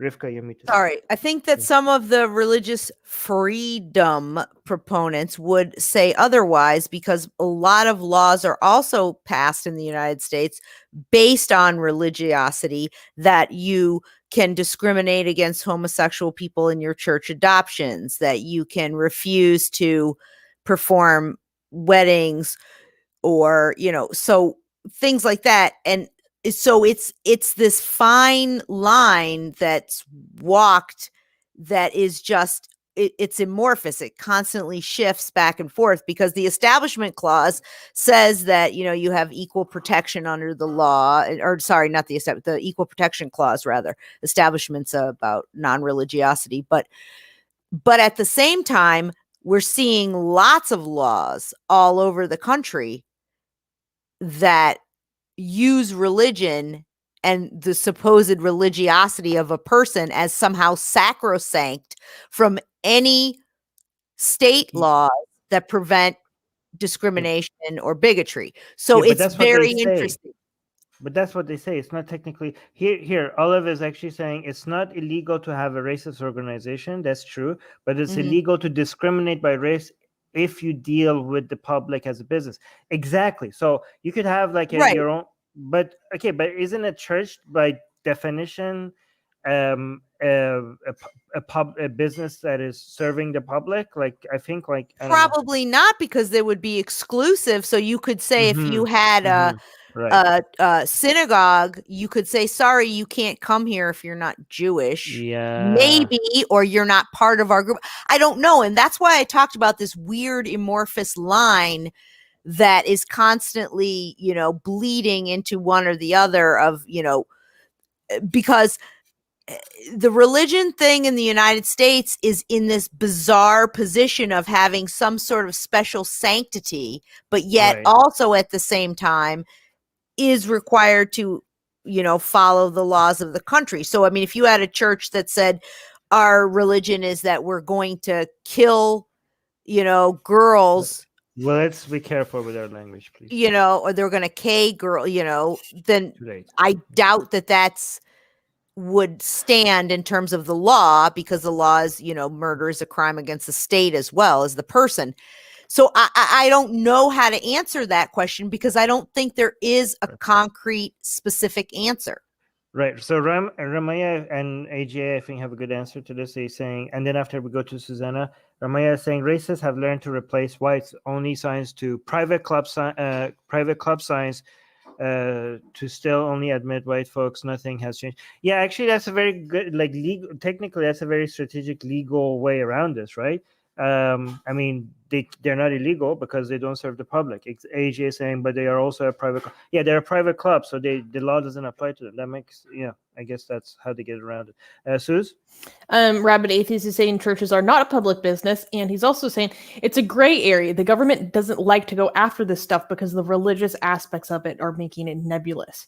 To Rivka's point. But I also have something else I want to say. So this news article on our site was written by one of our volunteers who isn't normally involved in writing the news. And he was saying to me, Susanna, like, I want to cover this story. Can I write this story for the site? And I was like, sure. So I really thought that was cool that they took that initiative, and I want to open up this opportunity for other people. So and this is a story that's like a little bit older, but he was so passionate about it and really wanted to get this up. So I thought it'd be cool to allow other people this opportunity as well. So if you find a story that you are really passionate about, that you think that we should cover, and you're like, I want to write an article and I want to put it on Atheist Republic site, reach out to me. You can find me on Instagram, or you can reach out to me via my email, which is Susanna@atheistrepublic.com. So, yeah. Okay, so guys, that means that you don't get to complain about why are you covering this news, okay? Because we have provided a platform for you to be able to cover any news that you want us to cover, so that you could come and turn it into an article on our website. Like people can leave voicemails for us, link in the description, and we turn that into a show. And people could cover news articles, and we come and highlight them here like this. So every time somebody says, like, why are you guys not covering this? You could be like, well, why are you not covering this? We are giving you our goddamn platform. Why don't you do the thing that you think needs to be done? Like, you want us to do everything? Like, these are the people that want us to like chew their food and put them in their mouth. Like, stop complaining and do some of that yourself. Like, we have done the gathering of the audience, and you guys could use it, and we're making it available to you. So yeah, stop complaining and do something about it yourself. Suha very kindly put my email in the chat. So yeah, Armin put his very aggressive spin on that. No, I'm just kidding. But yeah, I would love the opportunity to work with more people and stuff like this. So please reach out to me when you're like, I have a good idea, and we'll cover it on the news show. It will still be checked for sources and stuff to make sure that you're not BSing everybody. Like, just because you think, like, if you want to spread propaganda and you don't have you want to put your opinion in the format of a news, like, it's still going to be reviewed to see if it's actually a true story, right? So you don't know who you're messing with, and that is me. Yes. And I am and grammatically correct, by the way. We also have wonderful editors on our team to help us with that. So it's less about the writing style and more about your sources come correct. Another reason for people to realize that we're doing a lot more behind the scenes than most people realize. Like, it's very interesting. People who find us on Facebook think like we're just like a Facebook page. People who will find us on YouTube think that we are just a YouTube channel. People who find us offline in our, when we do activism offline, people think like, oh, we're just like an activist group. People who get some of our books just think like, oh, we have published a few books, and they don't know about all the other things that we're doing, right? But yeah, so it's a good way to like remind people that our team is doing so many other things behind the Yeah, I know people are always like, CEO of 2 people and a YouTube channel. It's like, oh, honey, you have no idea how big my team is. Like, we're just some of the few who have the privilege of being able to be as public as we are about it. Secular Rarity saying, Susanna trying to reach out to the community, and Armin is yelling at us. You like it. Don't lie to me. You guys like it. Some of you. Okay. You're all a bunch of... No, never mind. Okay, can we clap for the next news? Let's clap. Next news. New report finds non-religious people face stigma and discrimination. A new study finds that agnostic and atheist Americans face prejudice and shame, hide their secular identities, and primarily identify themselves as atheists and humanists. The report was produced by American Atheists. Round of applause for them. A national civil rights organization, by surveying nearly 34,000 non-religious people residing in the United States. More than 3/4 of the participants identify very much with the terms non-religious, coming in at almost exactly 80%, atheist, again, almost at 80%, and secular at 75%. 57% say their primary non-religious identity is, quote, atheist. 6.9% say their non-religious identity is agnostic. The report reflects that participants often go through negative experiences because of their non-religious identities in social media with 58% and within their families at 54%. According to the report, the LGBTQ community, African Americans, Latinos, and ex-Muslims report experiencing attached layers of prejudice due to their race or religious upbringing. 17.2% of survey participants were likely to be depressed, and 25.6% frequently encountered one or more signs of loneliness and social isolation. I'm just impressed that they're covering us on religious websites now, like religious related websites now. Like this is a very famous website, a religion news service is, and they're not acting like we don't exist. So that's pretty good. Yeah, religious news service actually has been covering a lot of just secular and atheist related stuff recently. I go to their website to look for news stories to cover often. But first of all, I again want to thank American Atheists for conducting this research, because conducting massive surveys like this is not a small undertaking. It requires a lot of resources, or it requires a lot of time and a lot of work. And it is so important because atheists and agnostics, etc., non-religious people generally, are very understudied populations. When there's religiously focused academic journals, they're just kind of left out of it. It's kind of an afterthought. And it is a huge growing movement, not only in America, but across the world. So I'm so thankful that American Atheists produced this report. They have a lot of reports that they've been putting out from this massive survey that they did. This is just one of the latest. So I'm always excited to find for more data, more details, and juicy analysis from this survey. And Rivka, I believe, may have participated in this. I did.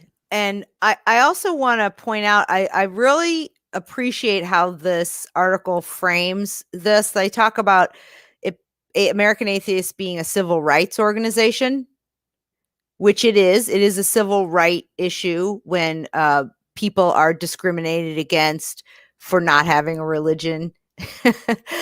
Also, they talk about an organization that seeks to achieve religious equality for all Americans, because that's very important, because that is part of what makes American Atheists a civil rights organization, because it's discussing the religious privilege that is not equal or equitable for people who don't subscribe to a religion or a particular religion.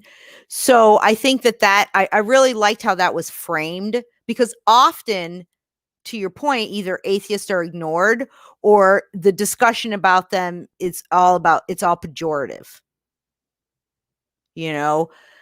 So I thought that was interesting. And to your point about the large number of non-religious people, I mean, in the United States, they put some of the numbers as high as 20%, which would make the largest minority in the country. So, and because of the stigma, a lot of people, as this is saying, may not say anything or may not be open about it. So, yeah, I think that also kudos to American Atheists for the incredible amount of work that this took to produce this. I do want to highlight, so this is non-religious people.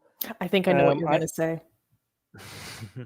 Identifying as different with different labels, right? By the way, just because you don't identify with a certain label, which is completely your choice, and all, of course it is, but it doesn't mean that you're not that thing.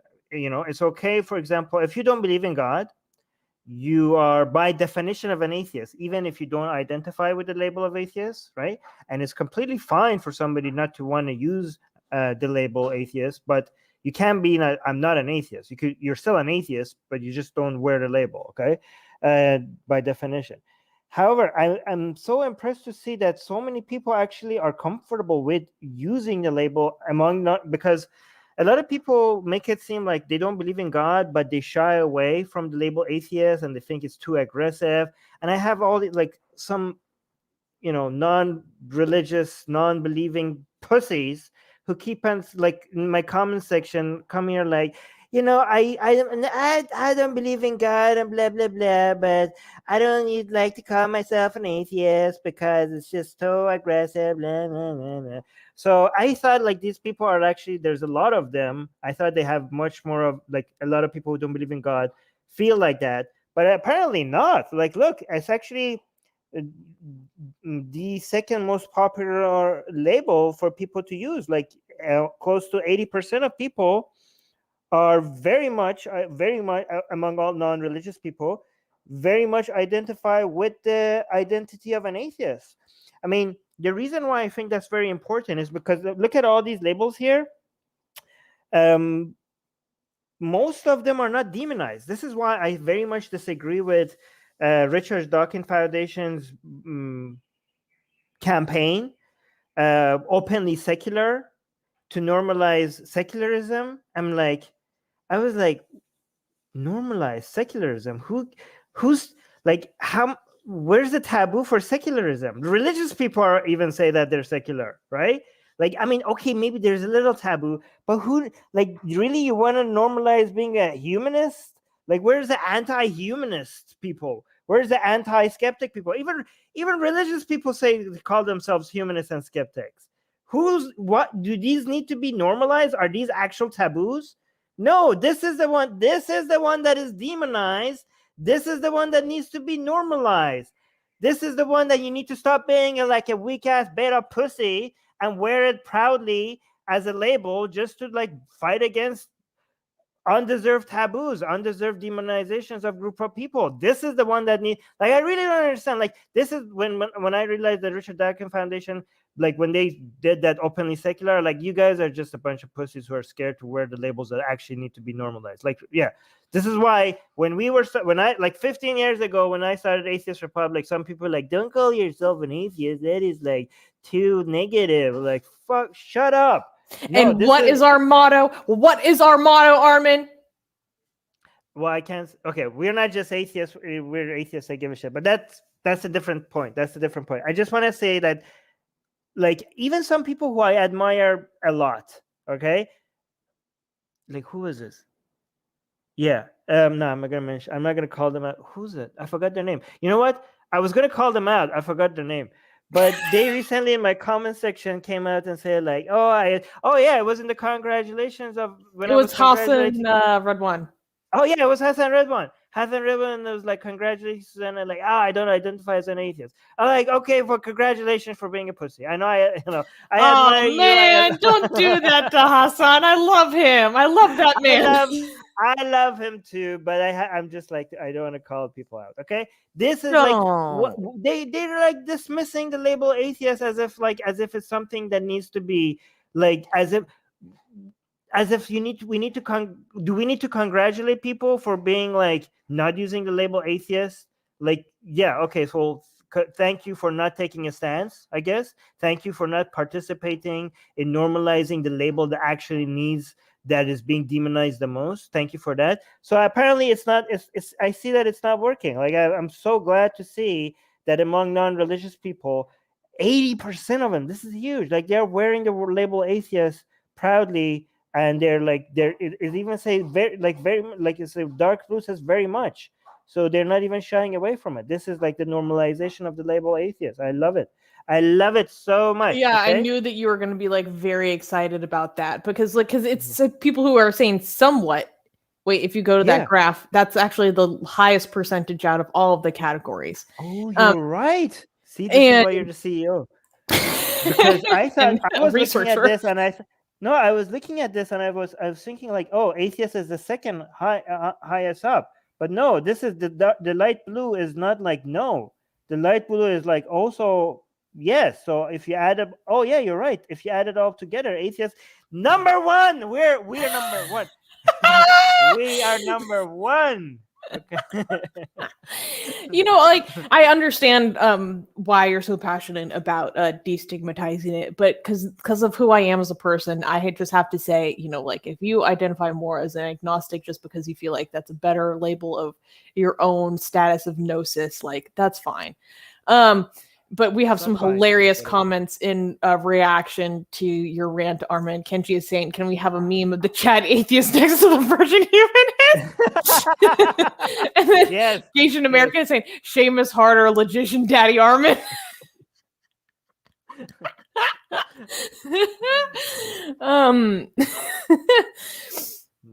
No, yeah. But what's interesting is this article actually does talk about this exact thing of people thinking that atheist is an ugly word.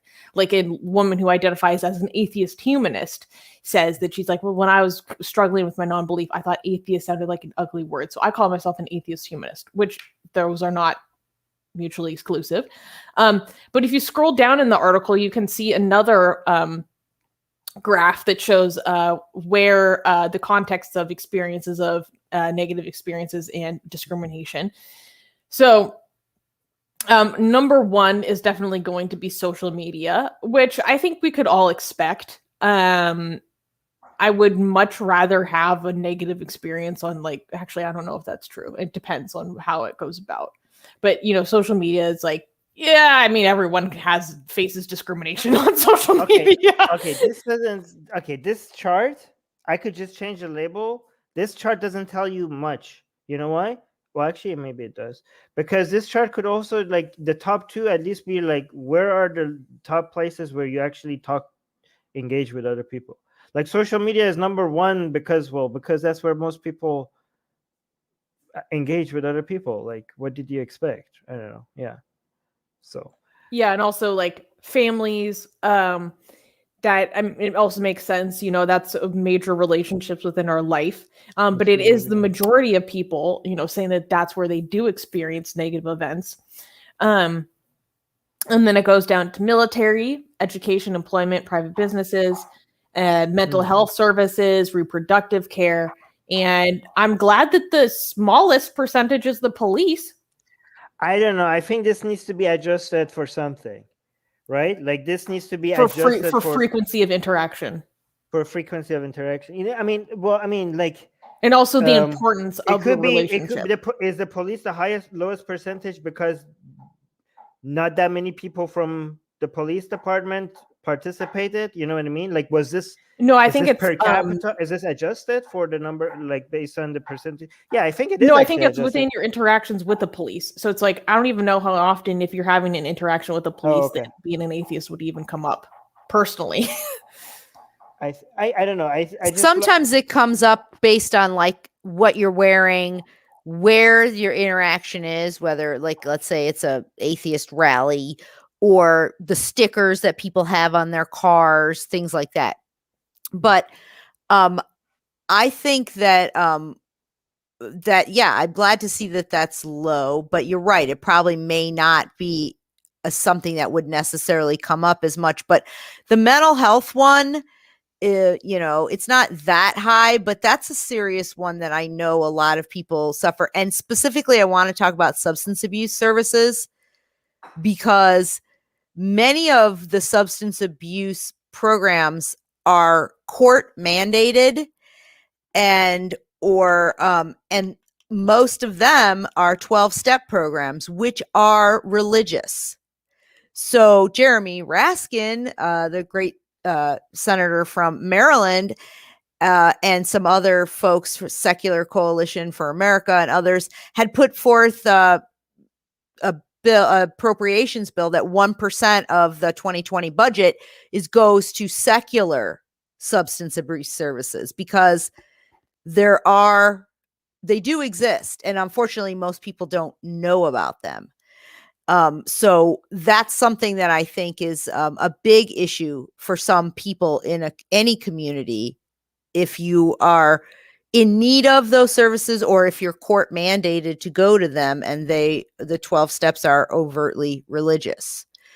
But I was going to make some point about negative experiences. Now I can't remember what they were, but education is fairly high too, you know, but I think that some of this is self-reporting too, Armin. So that's why you might see, oh, I know what the point I was going to make, and I don't know if this is true or not, but if you look at, like, for example, to the police point, if you look at the number of people in prison who are religious versus the number of people in prison who claim they're atheists, it's very minute versus the large religiosity. So, you know, not that atheists have less interactions with the police, but that's not what I'm trying to say. I just thought that was kind of funny. That is Corollary.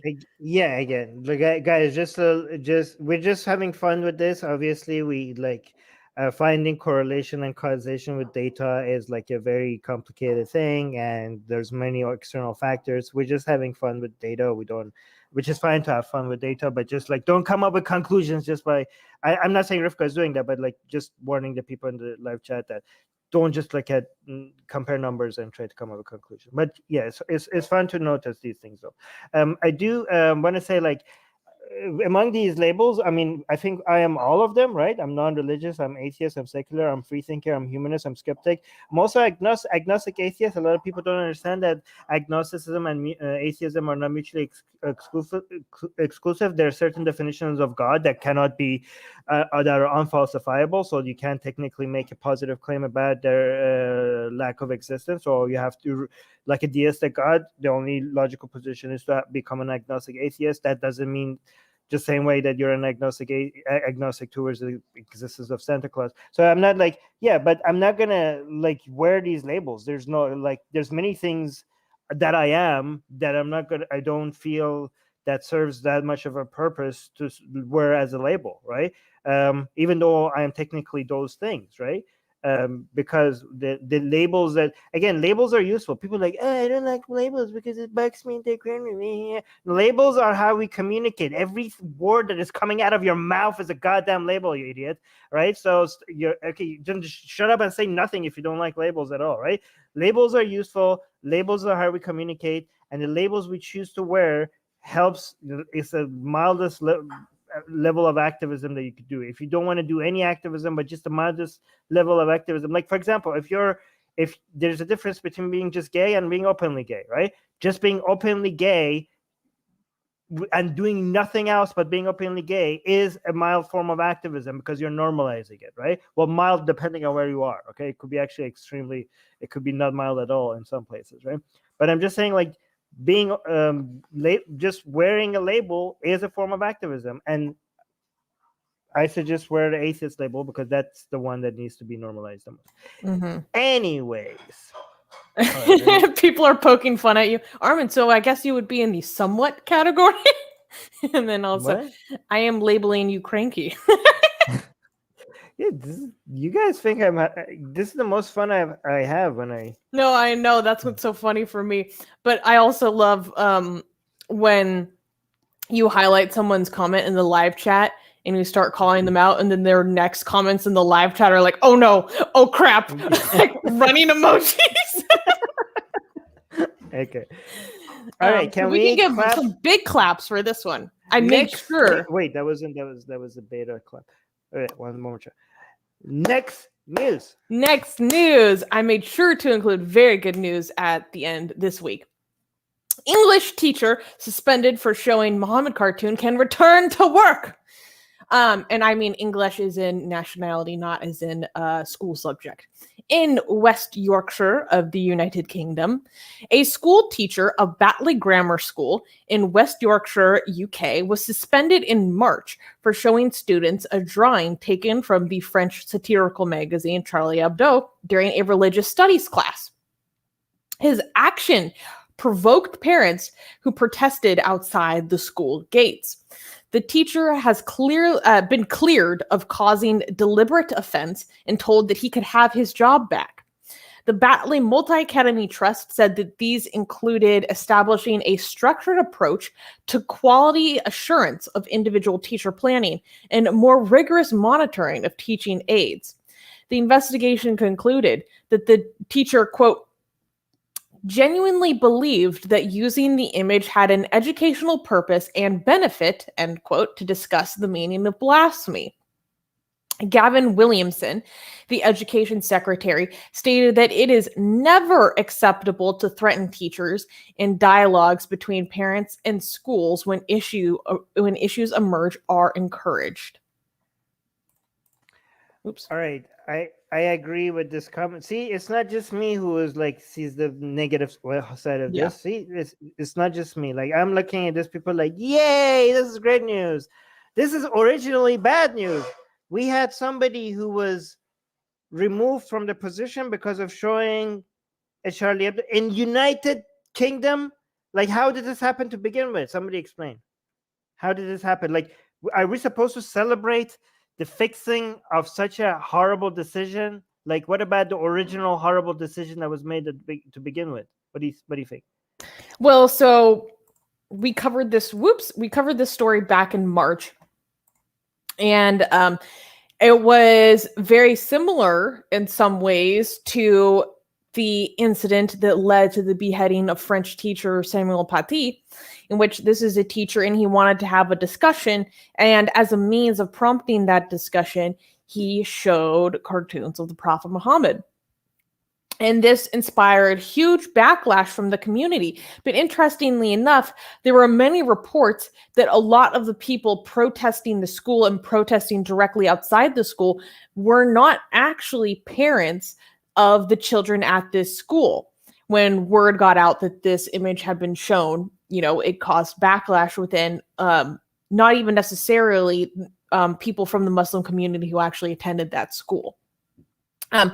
And as a result, there was a very, I would say, reactive and reflexive reaction to this demand of you have caused us offense, and they suspended this teacher.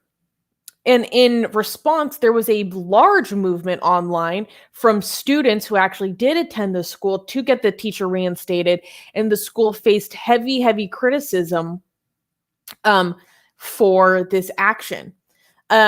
Luckily, I know that the teacher, it was reported that he was very scared about his safety.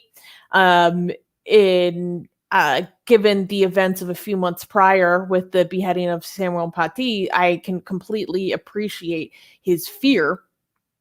And I thought it was interesting the way that they used it. The investigation concluded that the teacher genuinely believed that using the image had an educational purpose and benefit. Like, that language was very interesting to me. Like, yeah, sorry, Rivka, Please. go ahead. Okay, you're muted. You muted yourself. You're muted again.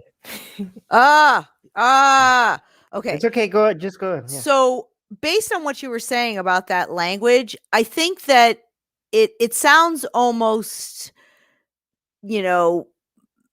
apologetic in a way. And then the other thing that has to be noted, and I'm glad that this gentleman got his job back and the whole brouhaha got tamped down, but the investigation that was launched by the school's trustees, they said that they recommended some things and the school said, we're going to put them in to enact them immediately.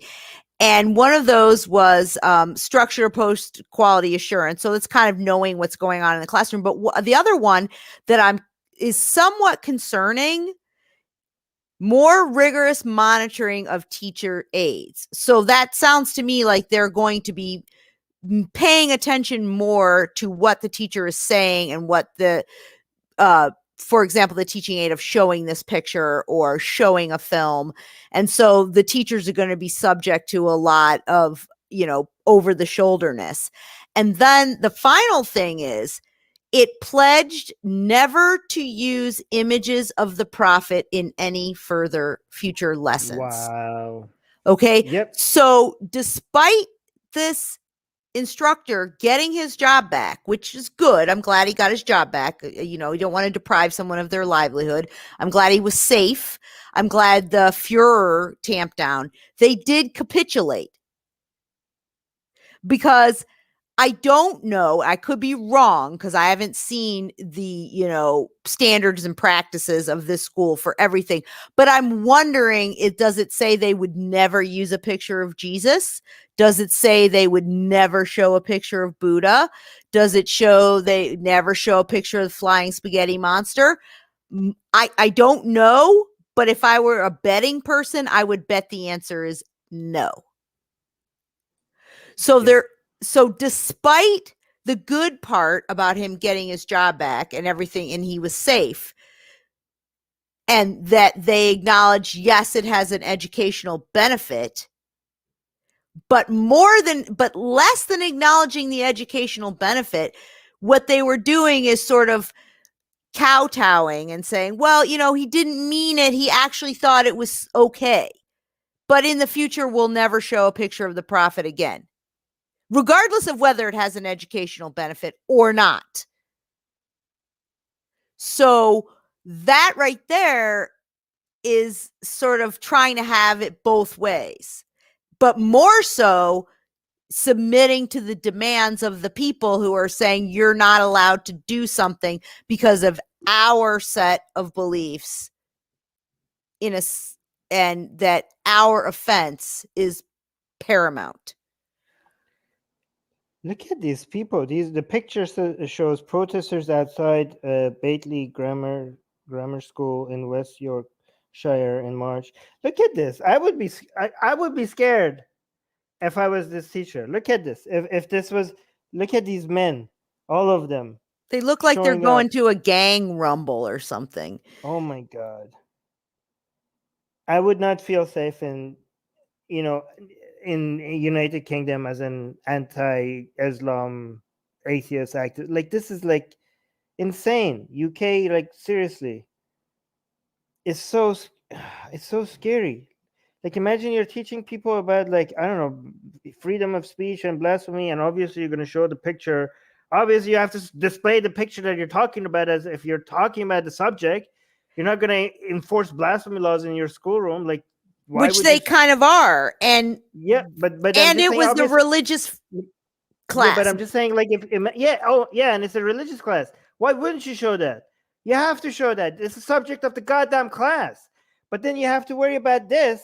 Like, these are the mob enforcing blasphemy laws in the UK in universities. We're supposed to be the higher education system. Center of higher education is supposed to be the place where ideas get expressed. It's not a university, but it is a school where ideas get expressed. Yeah, okay. The centers of education. That's why I changed it, right?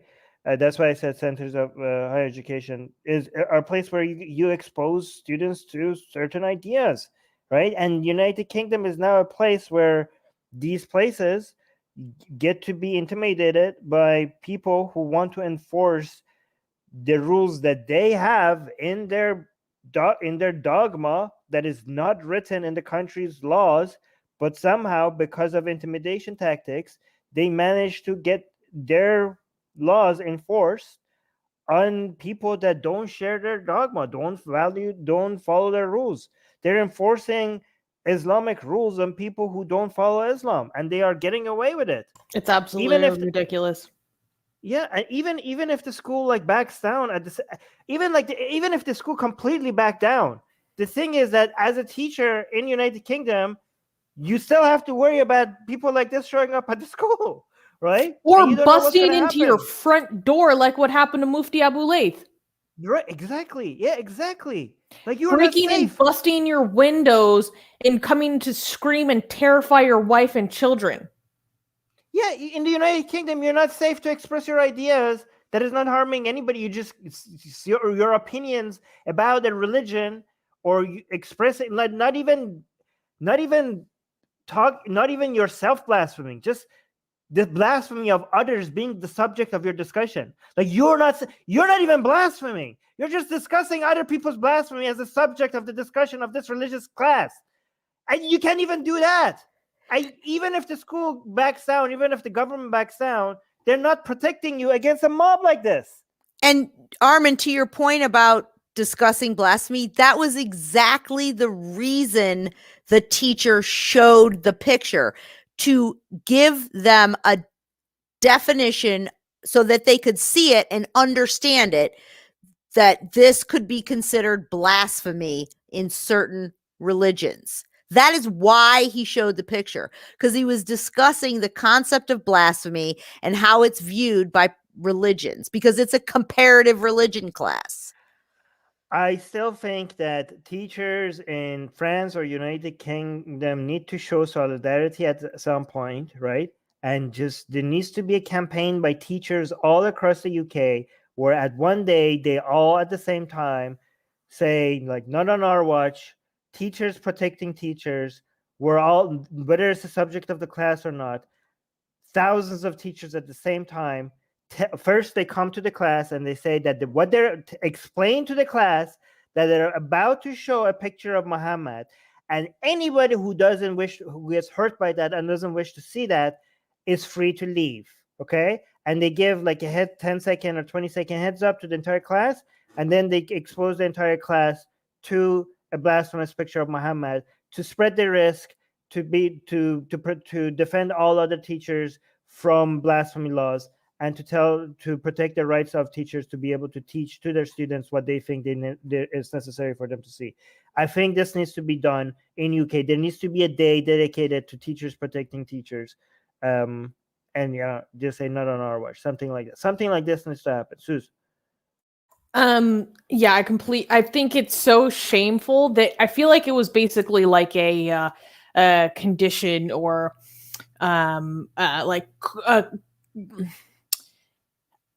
what's the word I'm looking for? It almost seems like it was like a concession that the school was making to get the suspended teacher back. It's like, okay, we'll bring back this super offensive teacher, but our concession is going to be that we're never going to show this again, which is reprehensible.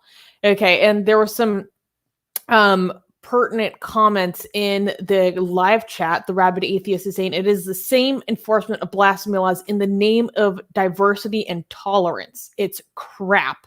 And AGA is saying, shoot, where did it go? She was saying, oh yes, and the cops do nothing because they're worried about optics.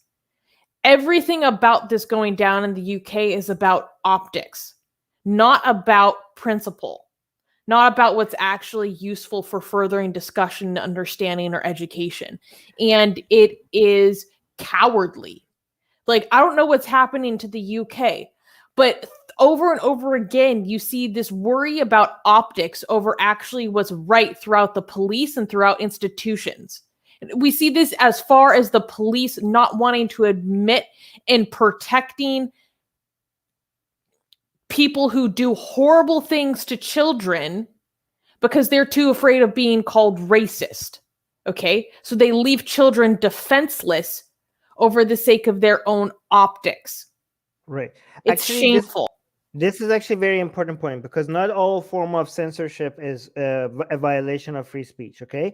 But when the cops hold back when it comes to protecting you against the mob, now this becomes a free speech issue, right? So for example, like let's say Atheist Republic posts some blasphemy on Twitter, like my personal account, and my personal account has become suspended because of blasphemy on Twitter, right? Because of mass reporting, okay? This is a form of censorship, which we're against, but my freedom of speech has not been violated, even though I'm still against it.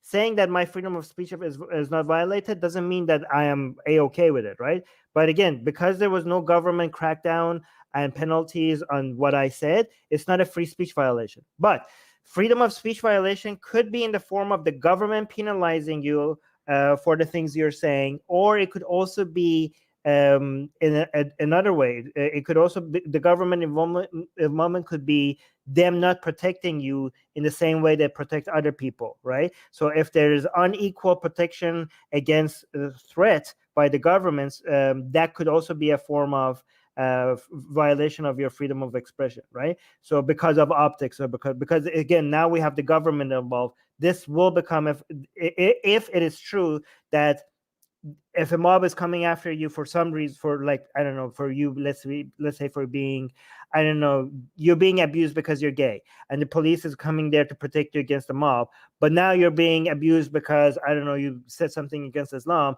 and the police, because of optics, is not coming there to protect you in the same way. This is a violation of your freedom of speech, because you're not getting the same level of protection. Okay, so I know, like Kenji was saying here, the free speech is not the same as censorship, but in this case, it is. If it's true that the police, if the optic is an issue for the police, then this is a violation of free speech. Rivka, you want to say something? So yeah, and I think that to your point and to Susanna's point about the optic issue, or the refusing to protect people, or the capitulation with we will never show this picture again. So those are blasphemy laws. They're just not the blasphemy laws that they might have in a country like Pakistan, where you could be thrown in jail, tortured, or even killed. These are blasphemy laws that are enforced through the fear of people being called names. They are shaming people into capitulation with these blasphemy laws because people are afraid of being called something. So people are more afraid of being called a bigot or a racist than they are of being a bigot or a racist. That's so true. And this is, people don't, actually, this will parlay very well into our next news about why blasphemy is important. All right. I do want to... Perfect segue.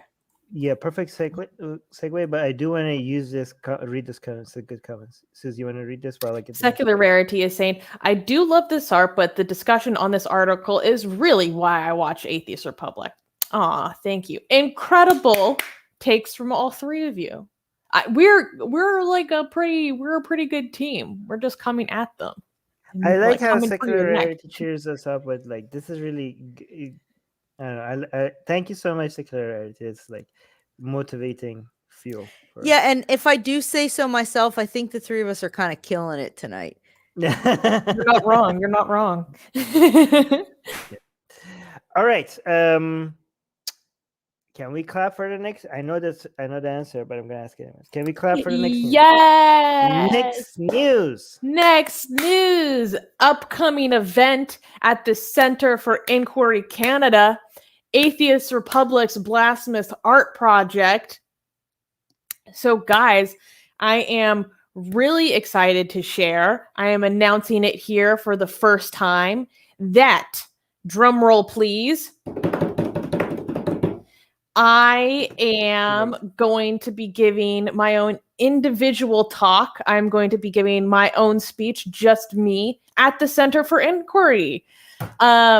So I'm really excited because I'm going to be talking about our blasphemous art project that's going to be the center of my discussion.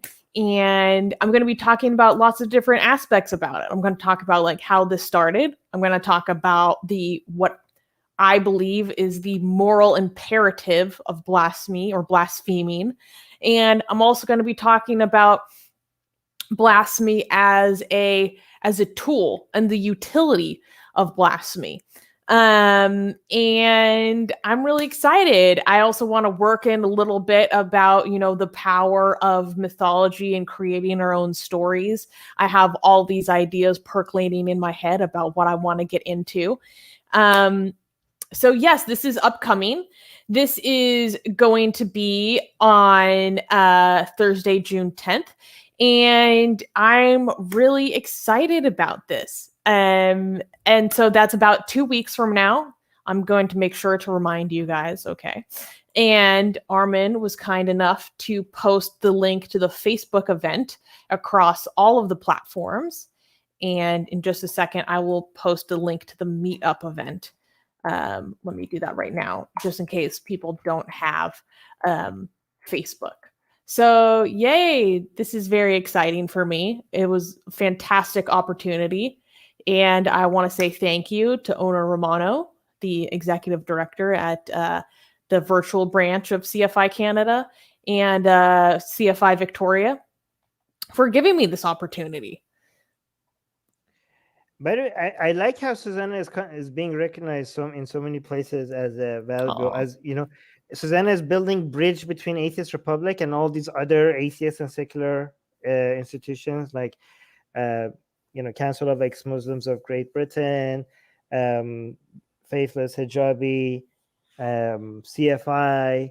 So this is all the bridge building and PR stuff that I did not know how to do. Susanna is now doing making Atheist Republic connected to and collaborate with all these other institutions.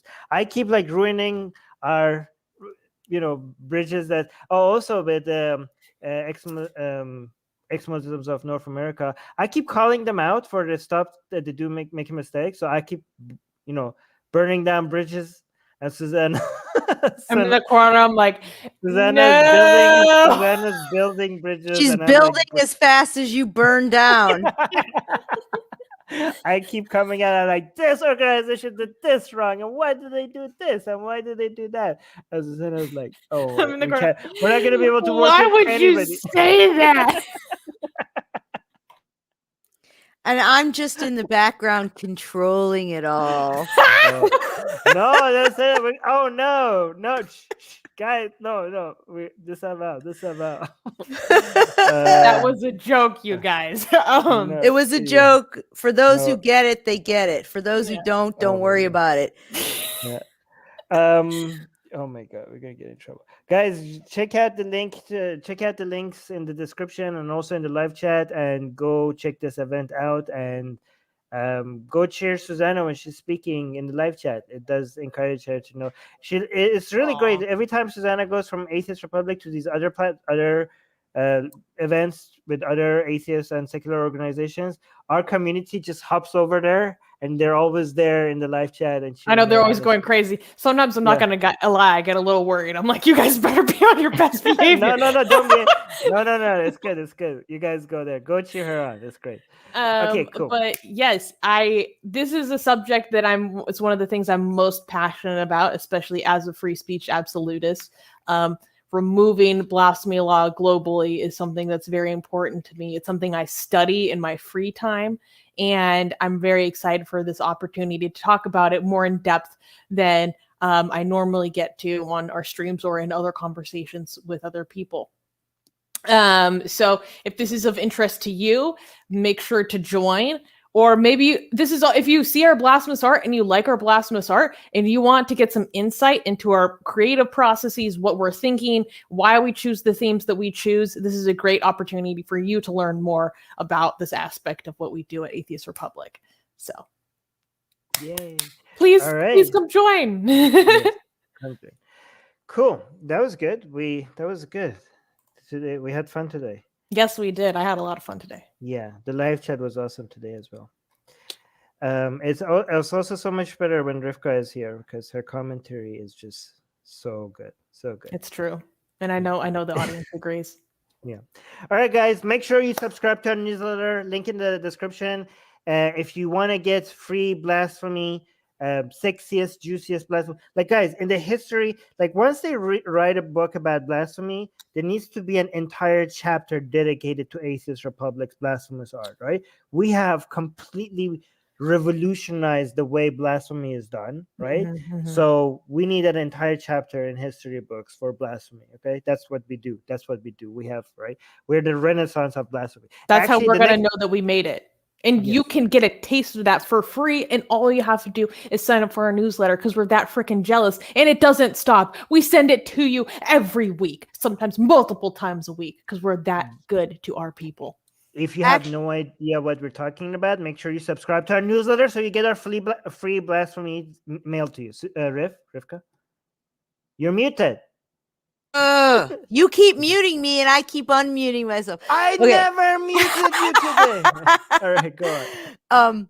The Renaissance of blasphemy is excellent, and I think that we should use that in part of our. I really like that we're talking about. We're bringing blasphemy back. Yes, we are. Good. Yes. Okay, cool. I just want to highlight these because I like to. Great stream today. Woo, great stream. Very good stream today. Loved it. You guys are sweet. Okay, thank you guys. Talk to you guys soon. Bye-bye. Bye.